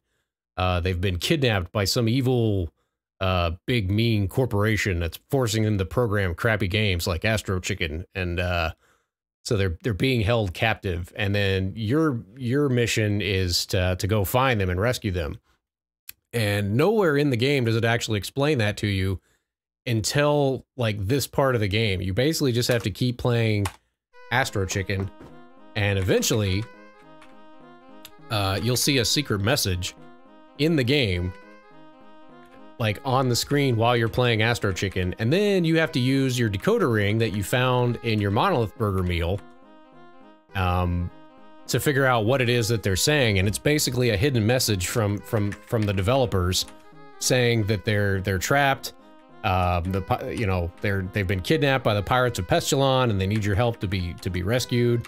So you have to then figure out where they are. But again, the game does not explain that at all anywhere in the game. Like, you have to own the manual and the box to know what you're supposed to be doing. So that's just, there's definitely no tutorial at all. So let's do this a few more times and then we can see the message.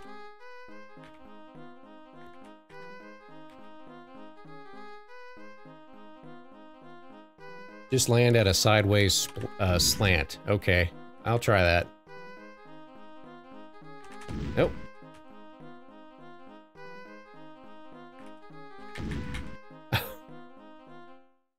Well, that one didn't go well at all.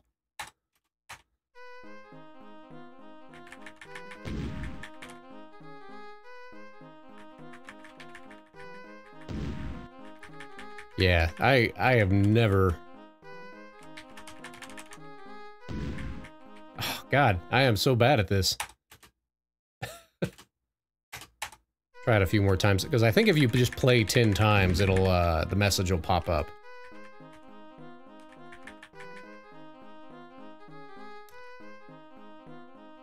So, okay, you're saying if I just land like that? Yeah, see, he bounces off if I do that. So I have to, you kind of have to try to slow him down a little bit. And then he just goes back up. Like, there's no rhyme or reason to it. Nope.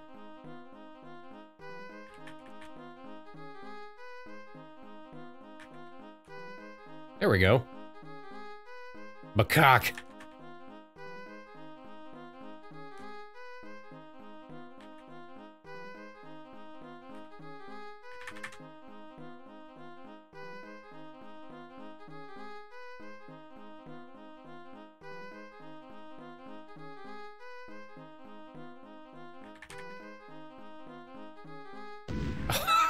Like that time, I don't know what I could have done differently on that one. Let's see. Monkey Isle games were great too.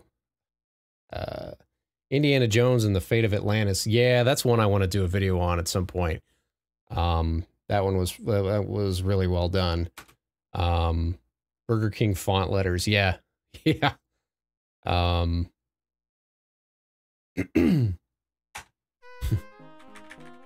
Let's see here. I'm gonna try this a few more times.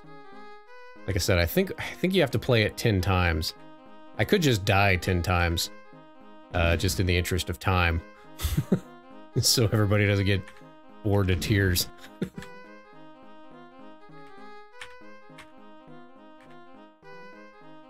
Yeah, like no matter what I do.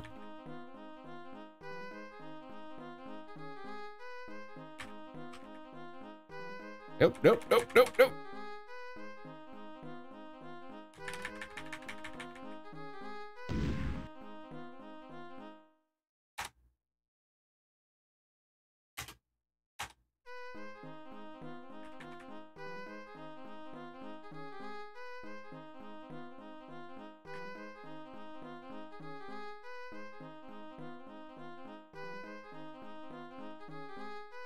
Getting all serious now and concentrating on this.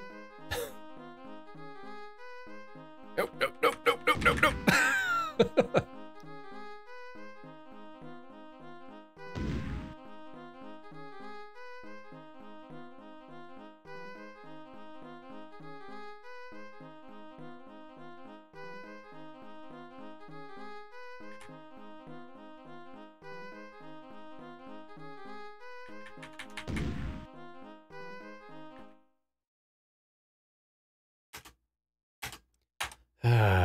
Okay. Hang on a minute. I'm just gonna try to intentionally... I think I might turn the speed back up so this goes faster.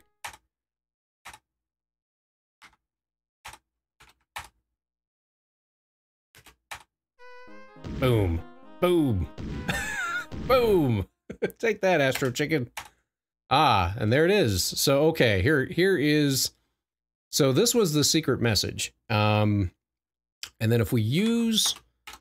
We've got an, got the monolith decoder ring. So with this ring, you can decode any secret message. Well, almost any secret message. So if we use the ring... And they were so mean, the ring doesn't automatically translate the message. You have to sit there with a piece of paper like a goober and manually figure this out. I don't remember for sure word for word what it says. I could look it up. But yeah, you would have had to sit here like a goober for like 10 minutes with a piece of paper, like be sure to drink your Ovaltine from A Christmas Story. Let's see. I'll see if I can just find, because I'm not going to sit here and do all this. Let's see.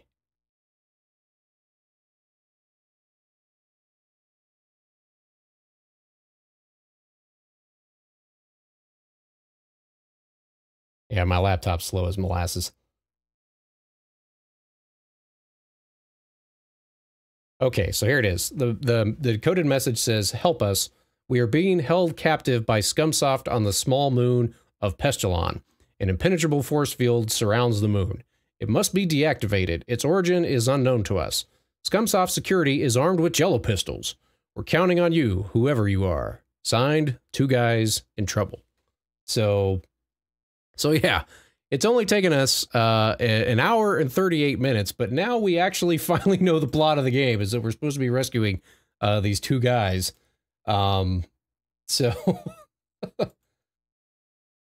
Okay, so now we know that we need to find the 2 guys. We know they're being held by Scumsoft, which was kind of a play on words, I think, for maybe it might have been for Microsoft, but it might have also been there was something called Scum that was like some sort of, I don't know if it, somebody will have to help me out with this. Somebody that knows a little bit more about it, but like Scum was kind of a play on words, I think, between Microsoft, but then also something, it was some kind of, I don't know if it was like an engine or something, like a graphics engine. Can't remember for sure what it was, but basically the programmers were all really upset because they were being mistreated, and they were. I'm surprised Roger Wilco didn't throw up this time. Usually when you go into the airlock, he throws up, but from eating the monolith food. But basically there was totally some kind of backhanded slaps at the big companies because of the way that they treated programmers back in the day. So, and we'll really see that when we actually get to the Scumsoft base. You'll see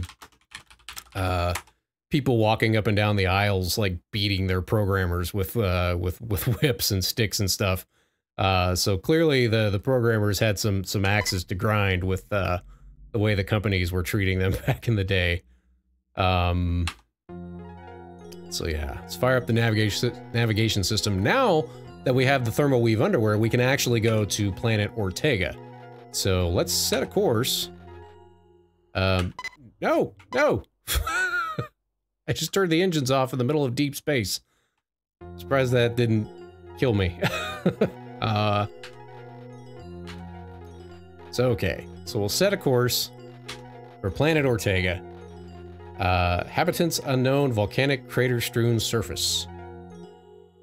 And so if you're wondering why I keep accidentally hitting the wrong button, it's because I've got a giant microphone contraption here. There's like a big shock mount and the big spit guard on my microphone, and this big you know, the microphone, the boom mic arm and everything. So like I can't see the keyboard, so I'm kind of just having to use the force here while I do this. So so let's go ahead and lock in light speed.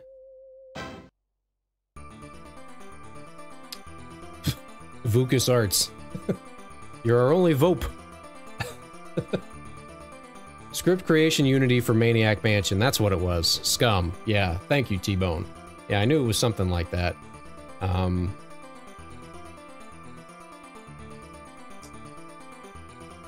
Matt asks, how often do you stream? Well, if this goes well, I might try to do this once a week. So this is actually the first time I've streamed in a while, but maybe we'll try to make this more of like a special event, just like once a week or once every 2 weeks or something. Kind of just wanted to see how many people would show up and whether or not people were enjoying it. I love doing it, but you know, I know a lot of folks, you know, people that watch regular episodes don't necessarily, you know, dig the live streams or whatever, and that's cool. So I'm not gonna like live stream every day and stuff like that, but I was thinking about maybe just doing it like once a week or something. Kind of depending on how this one goes, because I do enjoy doing it. So yeah, it would just be like kind of like this, where I pick one really old game, and let's just try to play through it. So So yeah, to answer your question, I'd kind of like to do it once a week, if you guys would be up for that. So, so let's land. Oh man, that's so cool. I know we've already been here, but I just always admire, and like the way the shade of blue that they use for the stars in the background, it's really subtle, but it's just so cool looking. Let's stand up. And so now we get to use our Thermoweave underwear. Thermoweave shorts. They keep you cool and they're oh so stylish. So let's wear the underwear. So you'd think we'd need a whole suit, but nah, it's just the underwear. After figuring out which side is the front, you put on the Thermoweave underwear. They power up automatically, keeping you comfy at all temperatures. So that's awesome. So we're going to go ahead and do a save here real quick. And actually, I'm going to take this opportunity. I'm going to step away for just a minute and use the washroom, and then we're going to come back. We're probably 2/3 of the way through the game at this point. There's a couple quick things we have to do on Ortega, and then there's the final planet, which we haven't seen yet. There's one more planet that's going to open up and we're going to go to, and then that's going to be the end of the game. So I'm going to step away and use the washroom. We'll take a little TV time out, and then I'll be right back. So don't go anywhere, please. And thank you for watching.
And we're back.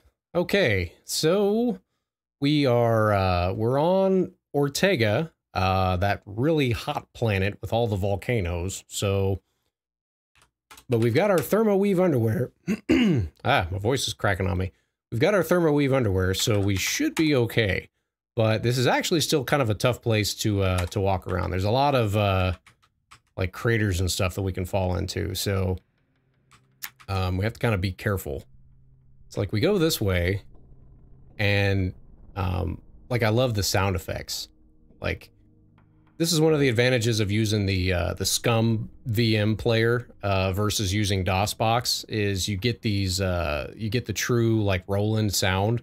So even though this game's from like 1989, a lot of times, like when I played this as a kid, we were playing it on a Tandy and it just had the internal speaker, you know, that little PC speaker that would be inside and there'd just be beeps, which was super cool. Don't get me wrong. That, I mean, the music through the PC speaker was awesome, but having the true Roland sounds where it's just like this kind of mystic kind of, there's some reverb in there and it just like, it's really crystal clear and it just sounds super cool.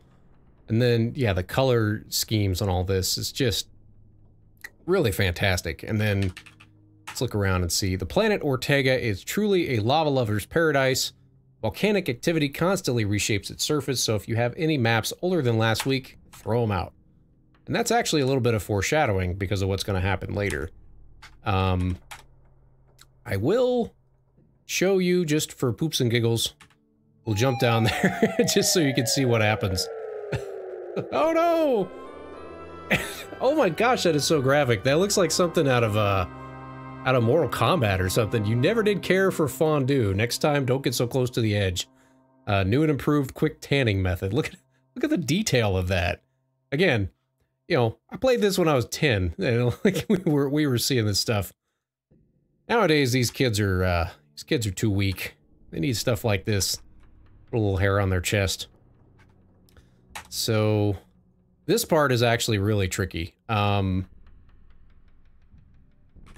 no! Ah, yeah, see? Yeah, I almost always fall off at least once or twice there, so... Because these rocks will kind of move around on you, so it's actually, it works a little better. Try like speed 7. I love the look on his face. Did it again. He's got this look on his face, this just, oh shit look, that's just hilarious. Change that speed again. Let's try 5. Ah. Having a little trouble. I usually don't have this much trouble with this. That's cool looking too. Like with the volcanoes in the background, and that's basically just lava down there on the ground. Like a river of orange sludge, searing lava flows through the crevices below you. Pleasure boating is not recommended. Yeah, that's super cool looking.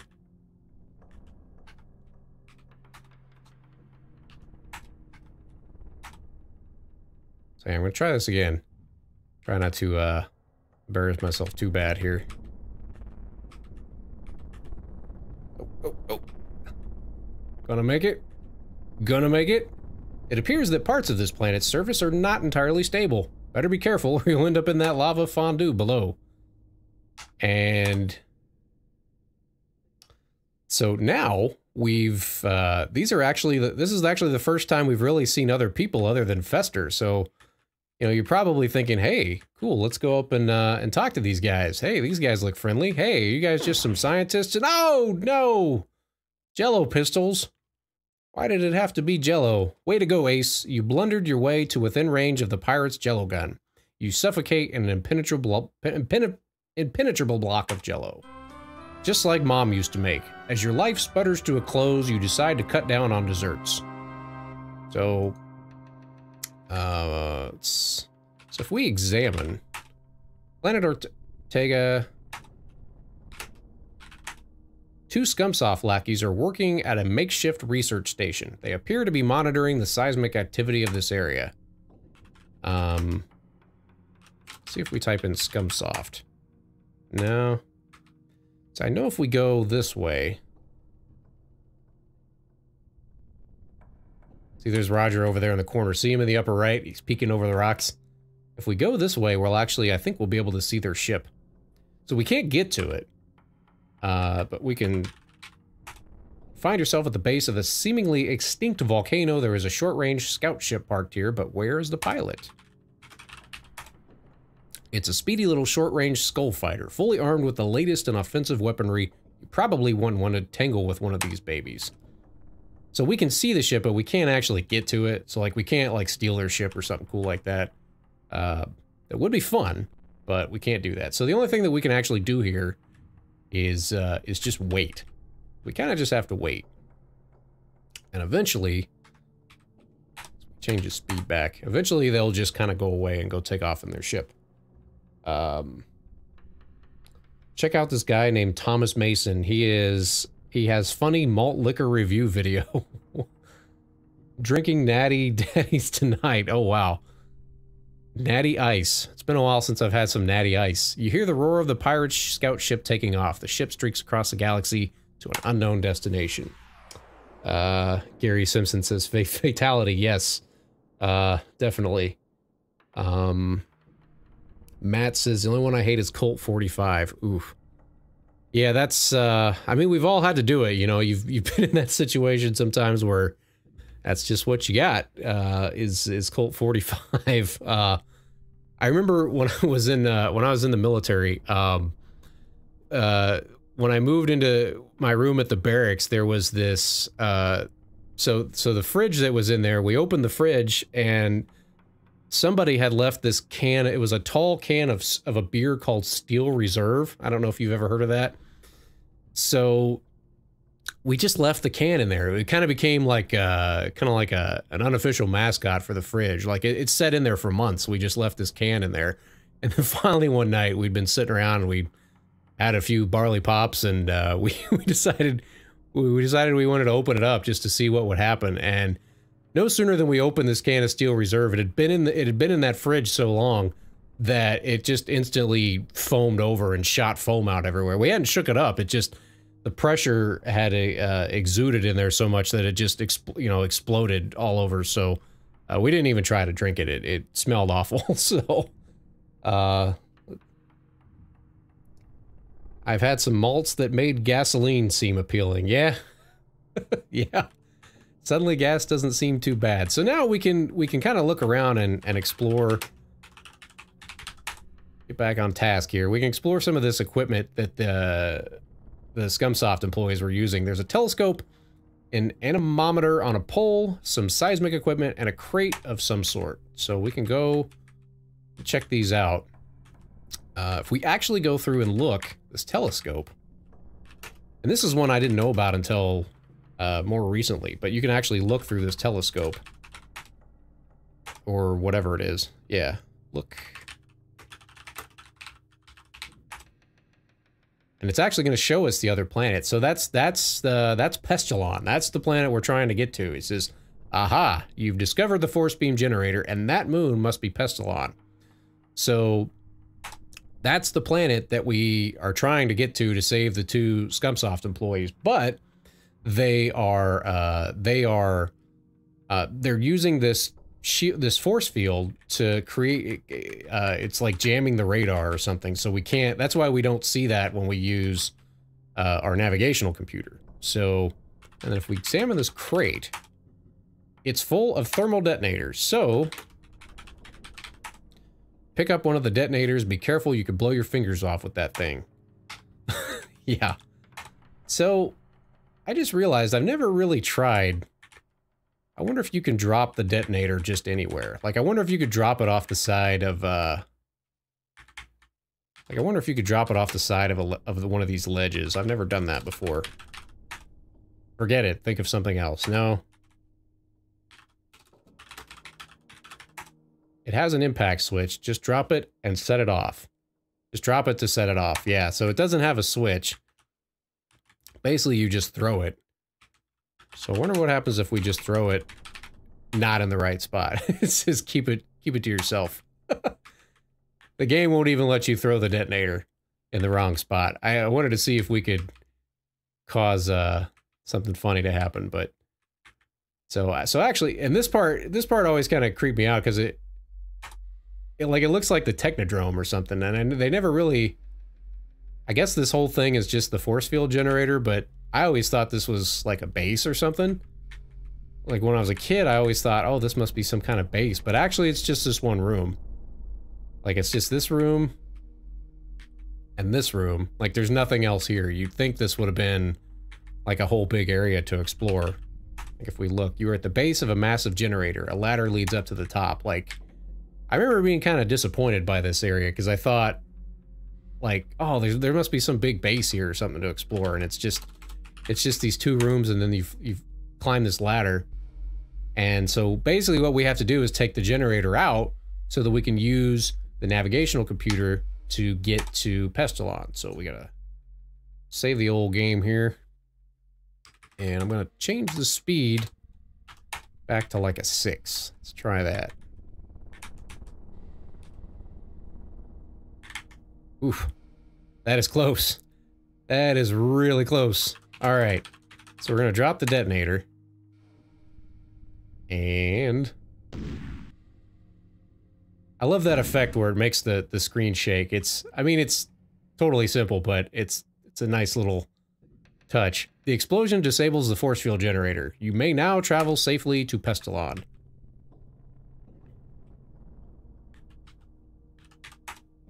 You can't. There it goes. Yeah, for some reason you have to type in down instead of climb. You'd think the command there would be climb, but it's just down. It's kind of weird. So now we got to go all the way back to the ship. It says, uh-oh, that detonator has apparently set off a chain reaction of earthquakes. You'd better get off this rock ASAP. So, I'm not actually sure if you have a time limit here or not. I've never hung around long enough to see. I think it just tells you that you need to get off the planet, but I don't know if that you'll actually...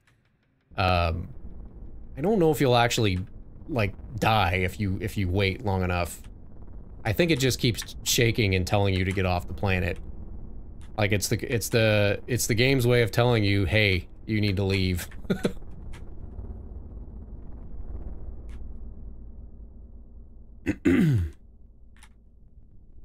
So now we have to get back to our ship, but... Oh no! Whoa! Wow, there's a, so there's a hole in there. I never knew that. I'll be darned. I never knew that there was a hole down there. That is a first. Okay, so that means we gotta do this again. I'm gonna try to do it on fast speed. Ah. Yeah, I never knew that you could fall down in that spot. I've never had that happen before. There we go.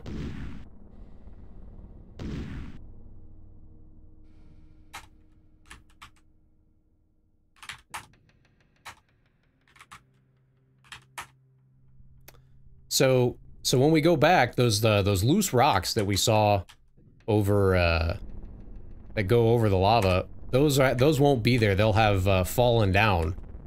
So we'll have to figure out a different way to get across that. And I remember, like, we figured it out when we were kids, but I just remember when, like, the solution was one that I did not think would work at all. Like, I remember we were like, well, let's try this. And I'm like, yeah, I don't think that's gonna work. Surely that's not the solution, is it? And sure enough, so I'm gonna take this, this pole. It's all yours!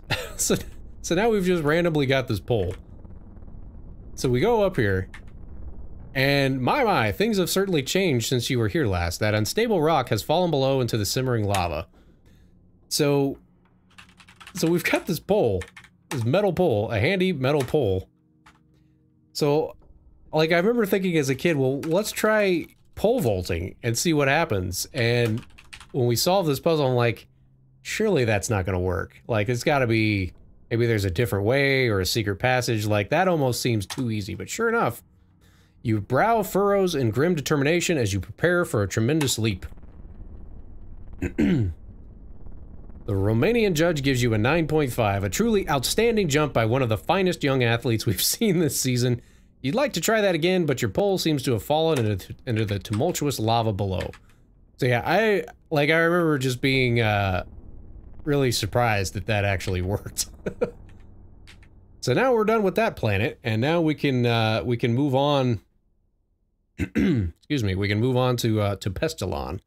So let's use the well, we need to sit, but let's sit and use the computer, fire up the engines, see what everybody says here.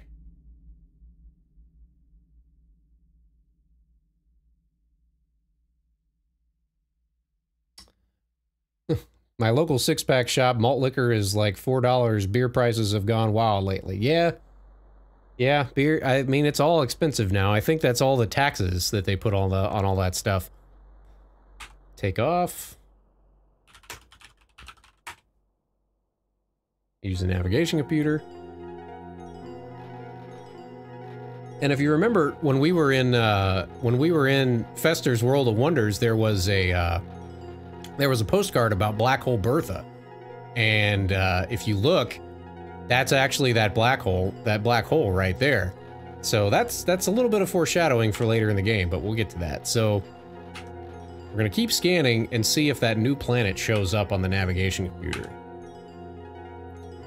Planet Pestilon, and there it is. So yeah, the whole planet looks like Jello for some reason.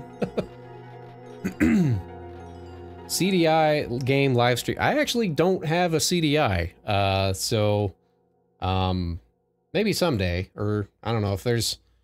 I guess I could try to do like an emulator or something like that, but I actually don't have a CDI right now, unfortunately. So I'd like to find one so that I could do. I might be able to do a video about it, but so we go to Lightspeed. Although the planet's like right there, so we probably could have just used cruise, and maybe that wouldn't have taken so long. But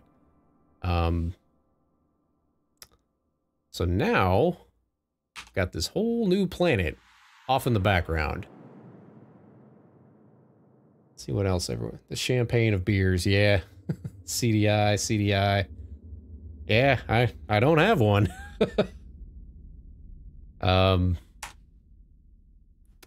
Okay, so yeah, this whole planet, I think it's supposed to be plants, but it always looked like Jello to me when I was a kid. Plus, the Scumsoft employees have Jello guns, so it was just like, is this whole thing just a big Jello planet? And then if we open the hatch, I'm gonna go ahead and save the game. So again, like the last planet was really small. This planet is even smaller. No matter what direction we go, if we go up, down, left, or right, we eventually just end up at Scumsoft HQ. It says you make your way through the forest of strange trees to this clearing where you discover the entrance to some large underground complex. This must be Scumsoft. Suddenly the door to the complex begins to open, and several guards file out of the entrance and disperse into the woods. They must have been alerted to your presence when you landed. 2 guards remain behind to watch the entrance. So basically they know we're here. So we can either leave and go back to the ship and take off, or walk up to the HQ, walk up to Scumsoft HQ. So yeah, it says decision time. Do you wish to stay here, return to the ship, or go to Scumsoft? So if we just try going to Scumsoft right now, that didn't go very well. I always thought this was so cool looking though, with the satellite in the background and everything. Yeah, I always thought that was really neat looking, but so what we have to do is we have to use the invisibility belt first. First, you need to wear it. Ah. Okay, you wear the belt. Now use the belt. Wow, this thing really works. You then quickly realize that you only have a few moments before the belt's power pack is depleted, so yeah, they couldn't make it too easy by using Arnoid's invisibility belt to get around the whole complex, but we can use it to sneak past these guards. So, and then now we're in. What's happening? And if you try to go around the side, there's actually like a force field and it'll just kill you. So you, like if you wanted to try to go around and see if there was a back door or something like that, it ends up just you run into a force field and it just kills you. So it looks like you've made it just in time as your invisibility belt is now completely out of power. So yeah, we're out of power at this point. So if we push the button, it's going to open this door. And now we're in. Save the game one more time. So this is kind of cool. It's like the whole thing's like a tunnel and you basically just walk around like this. It's kind of a neat little 3D effect. You can kind of just, I always thought that was cool looking, except Roger doesn't really have a face. His face just kind of looks like a T. And if we walk in here, security, we have an intruder in accounting. So these dicks will just call security on you and then you get blasted with a jello gun. So you basically walk into the set of office space here. There's just all these random accountants. So just like Mom used to make. So we have to figure out, we have to find a disguise. Our invisibility belt doesn't work. We can't go back outside because the guards will see us. We're kind of trapped in here at this point. So we've got to find a disguise. So we keep walking around and here's this other door. And nothing happens when we walk in this door. So you're kind of just stuck there. And you're like, well, what's this all about? So if we examine, we type in examine, you find yourself in, guess what? A janitor's closet. You certainly have a sixth sense about this kind of thing. So this is kind of a running joke because Roger Wilco is actually a janitor. In the very first game, Space Quest, he's actually asleep in a janitor's closet when the ship gets taken over by aliens. And he ends up being one of the only people that lives because he was asleep in the janitor's closet. So it's only fitting that we have to go into this janitor's closet and rummage around and see what we find. If we examine the closet, rummaging through about the cramped closet, you find a pair of grimy old janitorial coveralls. So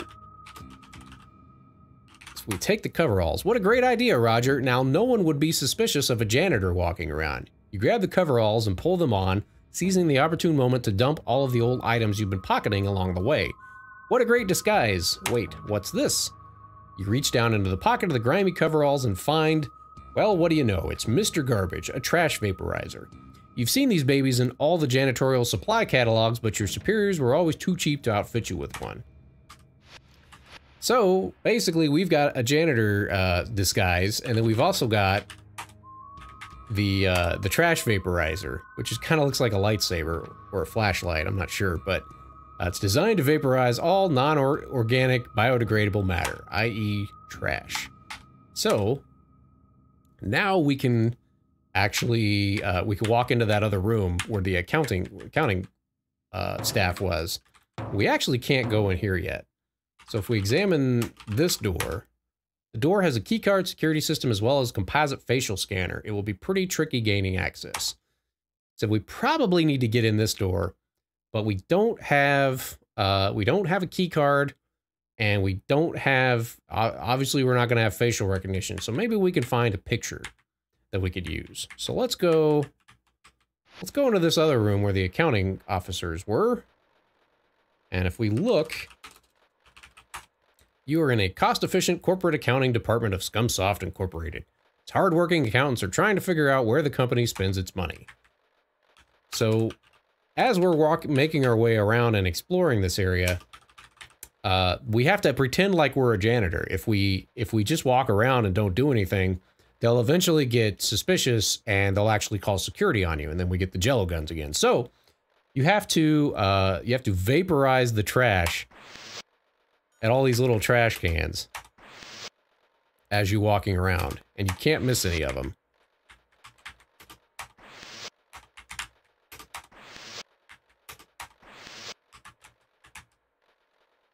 And we basically just have to keep doing that as we're making our way around. But there's a picture down here, so let's check this out. Elmo Pug. So I don't know if this was supposed to be like a knock against Bill Gates, this little doofy looking computer guy who's the head of the company. I'm not sure, or if he was just somebody they made up.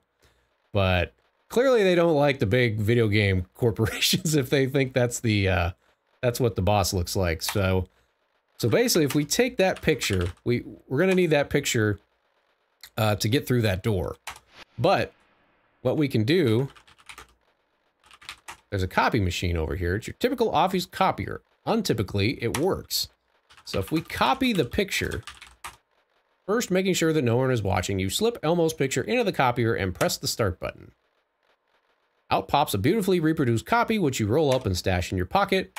And don't forget the original. So now, we put the old picture back. Wisely, you replace the original picture of Elmo. And now we just need to find a key card. So we've got a picture. Oh. Now we just need to find a key card. It would be tempting to go rummaging through these cabinets and all those things, but actually you can't really interact with anything here. If you try to talk to any of the accountants, they just call security on you, and you can't really interact with like the cabinets or their desks or anything like that. So there's really not much else to do here except vaporize the trash. Just vaporize the trash and go on with your day. So, just kind of, don't mind me, just lowly old janitor here.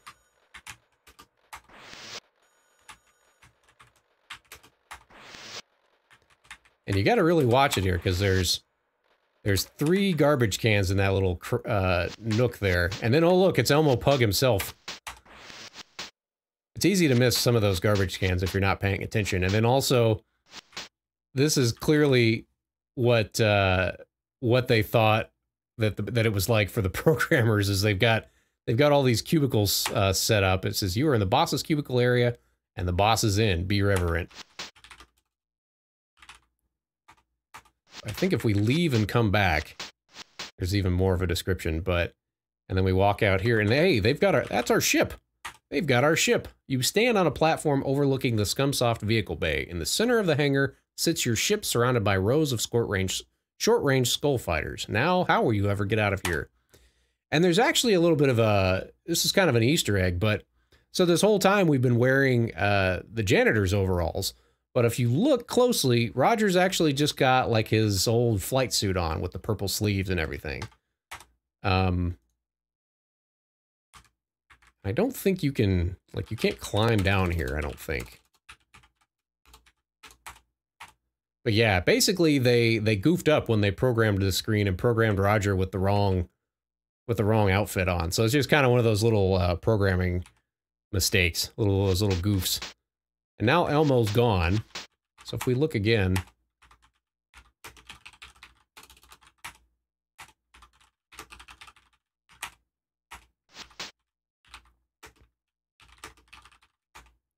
everyone here looks related. It's like a secret society of nerds. Yeah, I thought there was more of a description of what was going on, but basically these are programmers, and then their boss is just whipping them. So clearly they had a little bit of an axe to grind. But anyway, if we examine Elmo Pug's desk, all the desk drawers are locked. However, someone has carelessly left a key card on the desk. So we can take the key card, and now we've got a key card. We've got the coveralls, and we've got a copy of Elmo Pug's picture. So now we should be able to get through that other door. And hopefully we'll be able to rescue the 2 guys from Andromeda. So we just go back, and you don't have to get every single piece of trash in this area. You just kind of have to get the ones that are on your way. You could go around and get them all. I'm not sure if it actually gives you points for that or not, but there's no real point to do it. Like, you don't, there's nothing else really to find in that area. So let's try, I think we got to use the key card first. We use the key card. You hear several clicks. I'm in, you think to yourself, and then you hear a synthesized voice say, key card verified, stand by for composite facial scan. You're like, oh crap. But actually, if you just stand here and let the picture scan your face, it doesn't do anything. Like, you would think security would show up and kill you in the hallway, but nothing ever happens. There's never any enemies in the hallway. So it just scans it, and then it denies entry, and then there's nothing else really to do except go back and find the picture. So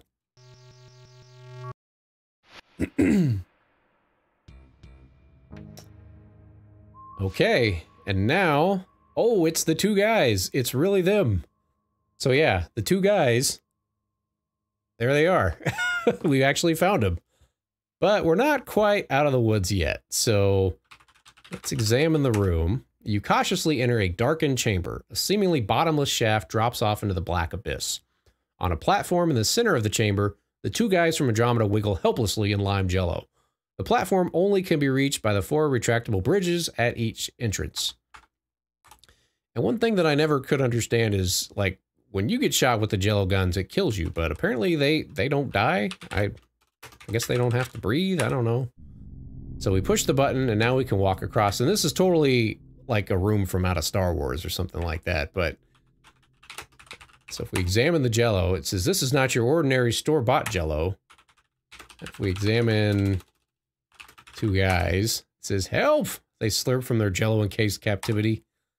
So we can actually use the vaporizer to vaporize the jello. You successfully free the two guys from their slimy confines and they begin to speak. Thanks, dude. It's great to be out of that green stuff. Hey, what's your name? Roger Wilco, you admit. They discovered our distress message we coded into the Astro Chicken game and sent us here as punishment. Let's get out of here before we're discovered. And, uh-oh. It looks like we might be ambushed. So, save the game one more time here. So yeah, there's a trouble a-brewing. So what's your plan for getting us out of here, Wilco? Uh-oh. Uh-oh. So yeah, we're not quite out of the woods yet. We're almost to the end, but not quite. Nobody's going anywhere. You must have thought you were pretty clever, Mr. Wilco, disguising yourself as a janitor. Unfortunately for you, my boys find your sorry excuse for a ship in the woods. Escort this gentleman to the arena. You boys haven't seen a good fight in quite a while. And do away with those two Andromedans. They have been more trouble than they're worth. Take them away! Like, they could just kill us now, but they've got to do the James Bond thing and do some big over-the-top deal. So, this next part's pretty cool. It's actually going to be a callback to, you and the two guys are separated and escorted away. A door opens and you're led into the dark unknown. So I'll let this breathe for a minute and see if anybody recognizes this. Okay, Wilco, the name of the game is Nukem Dukem Robots. The only rule is that there are no rules. So yeah, it's basically Rock'em Sock'em Robots, and there's really... I think I goofed and forgot to check the controls. Let me look at the controls again. Crap.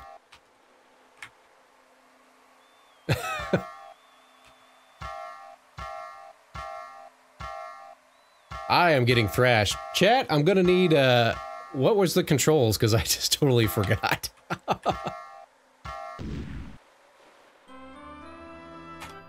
I hit the button before... What? Cast set size of 8. Ego. Bad guy. Big legs. Whoa, I think I accidentally entered debug mode or something. So I pushed start too soon before I could remember the controls. So I gotta check here real quick.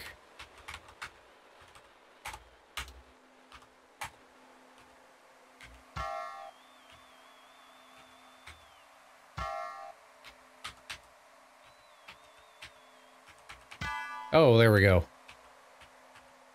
There we go. All right. So basically, the only way to do this is to just kind of stand still and punch. If you move around too much, it's going to, you'll use up too much energy. So this is the 1989 equivalent of a computer boxing game here. You just stand in place and keep punching, and eventually, you'll wear him down.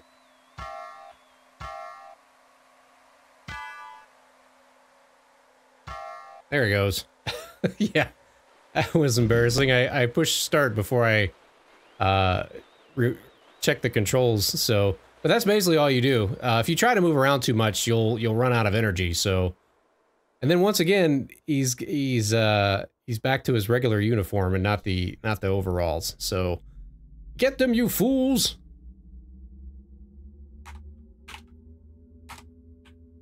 And we're out of here. Deuces, everybody. And seemingly, now you would think that we've beat the game, but not quite yet. We've got a little bit more to do here. So, well, Roger, you done good. You managed to rescue the 2 guys and escape from Pestilon alive. Looks like this will be a milk run from here on out. Gosh, Raj, we really appreciate you saving us and all.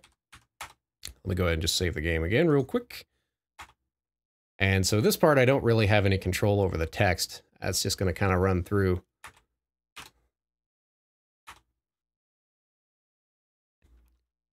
Yeah, we were really scared. We didn't know what Pug was going to do to us. Ah, light speed non-functional. So they disabled the hyperdrive system. Those jokers back on Pestilon must have tampered with the light speed thingamajig.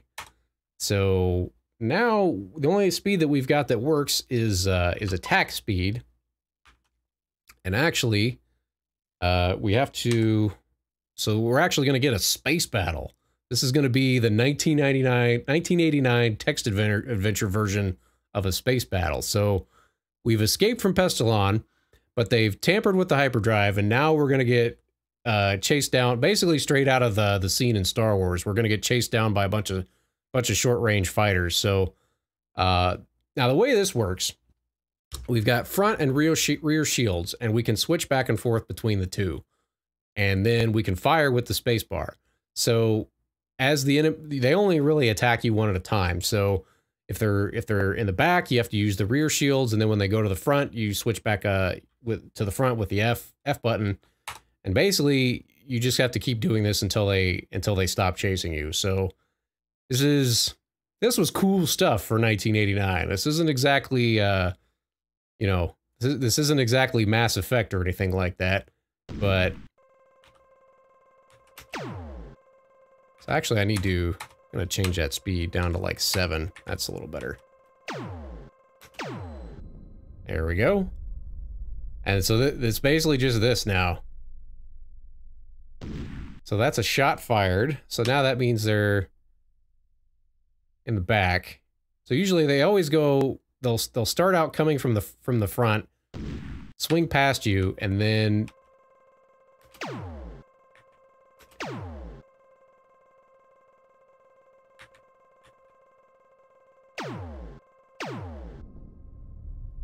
that's basically it. You just do this for about 5 minutes until they stop chasing you.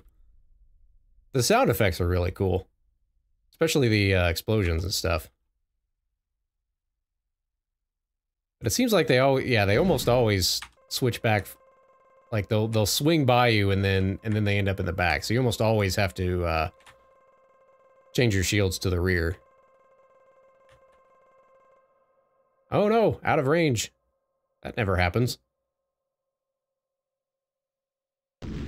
The other thing is, you only have a finite amount of time before your shields eventually run out, so you do have to kill a certain amount of them.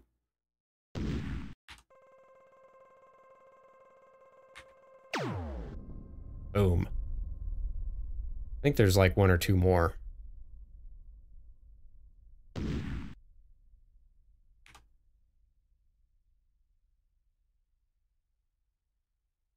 It's riveting, isn't it?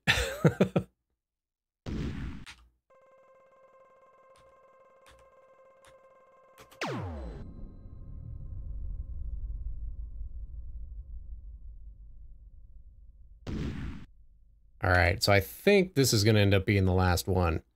But also our shields are getting pretty low. You can kind of tell by the way the green is up against the ship there. Oh yeah, shields depleted, so we can't screw this up. Hopefully, the remaining enemy ships have given up and are heading back to the planet. It looks like you were just too much for them. Phew! So, We did it. We've officially beat the game.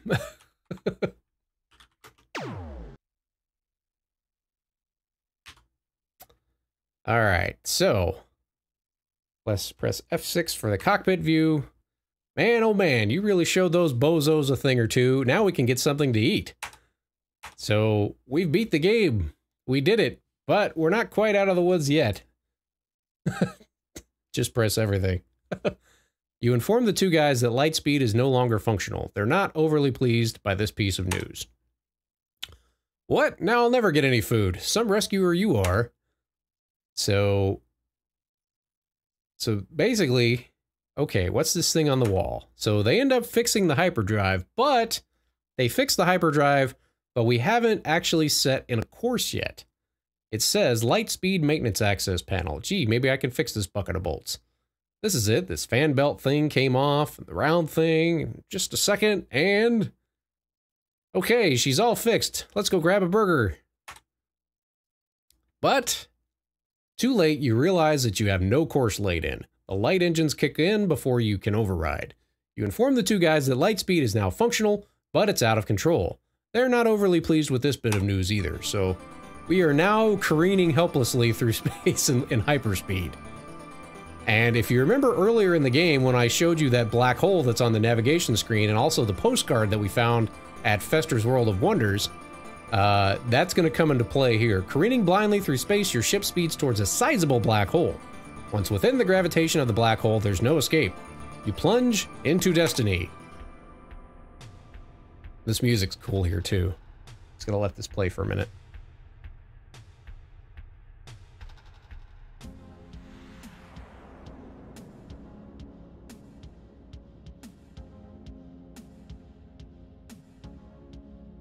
The overwhelming force of the black hole draws your ship in. Helpless to do anything, you and your passengers strap in and hope for the best. You enter a blackness like no other you have ever experienced. All sense of time and speed are lost. Suddenly, I'd be curious, did any of you ever see the 70s black hole movie that came out from Disney, like that creepy scientist? A bright light becomes visible in the distance. Like, this sequence always reminded me of that. Like, if you go through this black hole, suddenly you just end up in another part of the galaxy or part of the universe or something. You cut the engines to sublight speed as you near a seemingly habitable planet, which looks awfully familiar. So basically, we just landed on planet Earth. Like, Space Quest, all the Space Quest games typically take place in Andromeda, so yeah, we went through the black hole and now we ended up on planet Earth, and this is actually Sierra headquarters.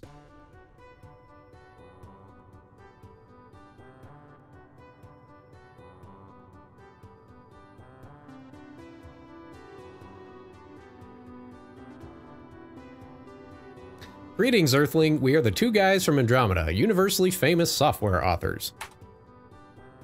So yeah, that's actually, so it's very meta, but like, you've got the two programmers, Scott Murphy and Mark Crow, and then that's actually Ken Williams, who was basically the head of Sierra at the time. Says, hello, I'm Ken Williams, president and founder of Sierra Online. So, you two guys are software authors, huh? What are your credits? Ah, joke's on you. Ever heard of Astro Chicken? No. So, how about you two guys coming to work for me? So great, they're gonna go make Astro Chicken. How many Buckazoids does it pay? Buckazoids? Say, Mr. Williams, do you need a janitor? Ken says, no. As our space saga comes to a close, Roger, feeling a little left out, struts off to his ship with the satisfaction of knowing his mission has been accomplished. So, yeah, so that's Space Quest 3. The two guys from Andromeda go on to create the Space Quest series of adventure games, reaping fame and fortune. They grow fat on their success and soon become burnout and begin a drunken tailspin into obscurity.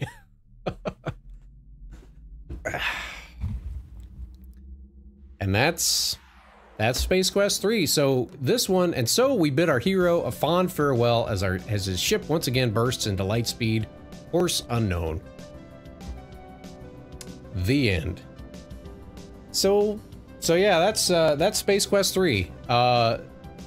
It's kind of a short game, especially compared even just to the first two. But I thought it was the perfect length. Like, I remember my cousin and I, when we played through this, we got through it in probably a summer. One summer when we were off school, we would play through the whole thing all the way through, and you know, we found our way through and we eventually beat it, like with no hint books or anything like that. Of course, that was pre-internet. And it was so fun, like figuring out all the little puzzles and all that stuff. And we would just always pray for like a rainy day, because I mean, if it was sunny out, we'd go outside and play. But if, you know, when it was raining, it was like, all right, we get to play Space Quest today. This is gonna be good. So, so yeah, this is still just one of, because of what this game allowed you to do. Like, you could, you know, once you had your ship, you could kind of go around in different directions. It was non-linear. You know, we were used to stuff like Mario Brothers and stuff at the time, where it's just you run to the right, you kill anything that moves. It's pretty straightforward. They were cool, but then going to something like this, where I mean, the graphics were really cool in their own right, but then just the, you know, you're trying to, you know, you're problem solving, which I was a big fan of the McVenture games on NES, like Shadowgate and Deja Vu and stuff like that. So this triggered, you know, this kind of went at the same time frame that I was playing those games when we were playing this, and it just blew my mind. I thought it was one of the best. Matt says hilarious ending. Yeah. Roger Wilco 98, great screen name, says took me about a summer's length too. Yeah, it was just the right length for a summer, if you didn't know your way through. Didn't have a sound card though, PC speaker all the way. Yeah, see, we had the PC speaker too.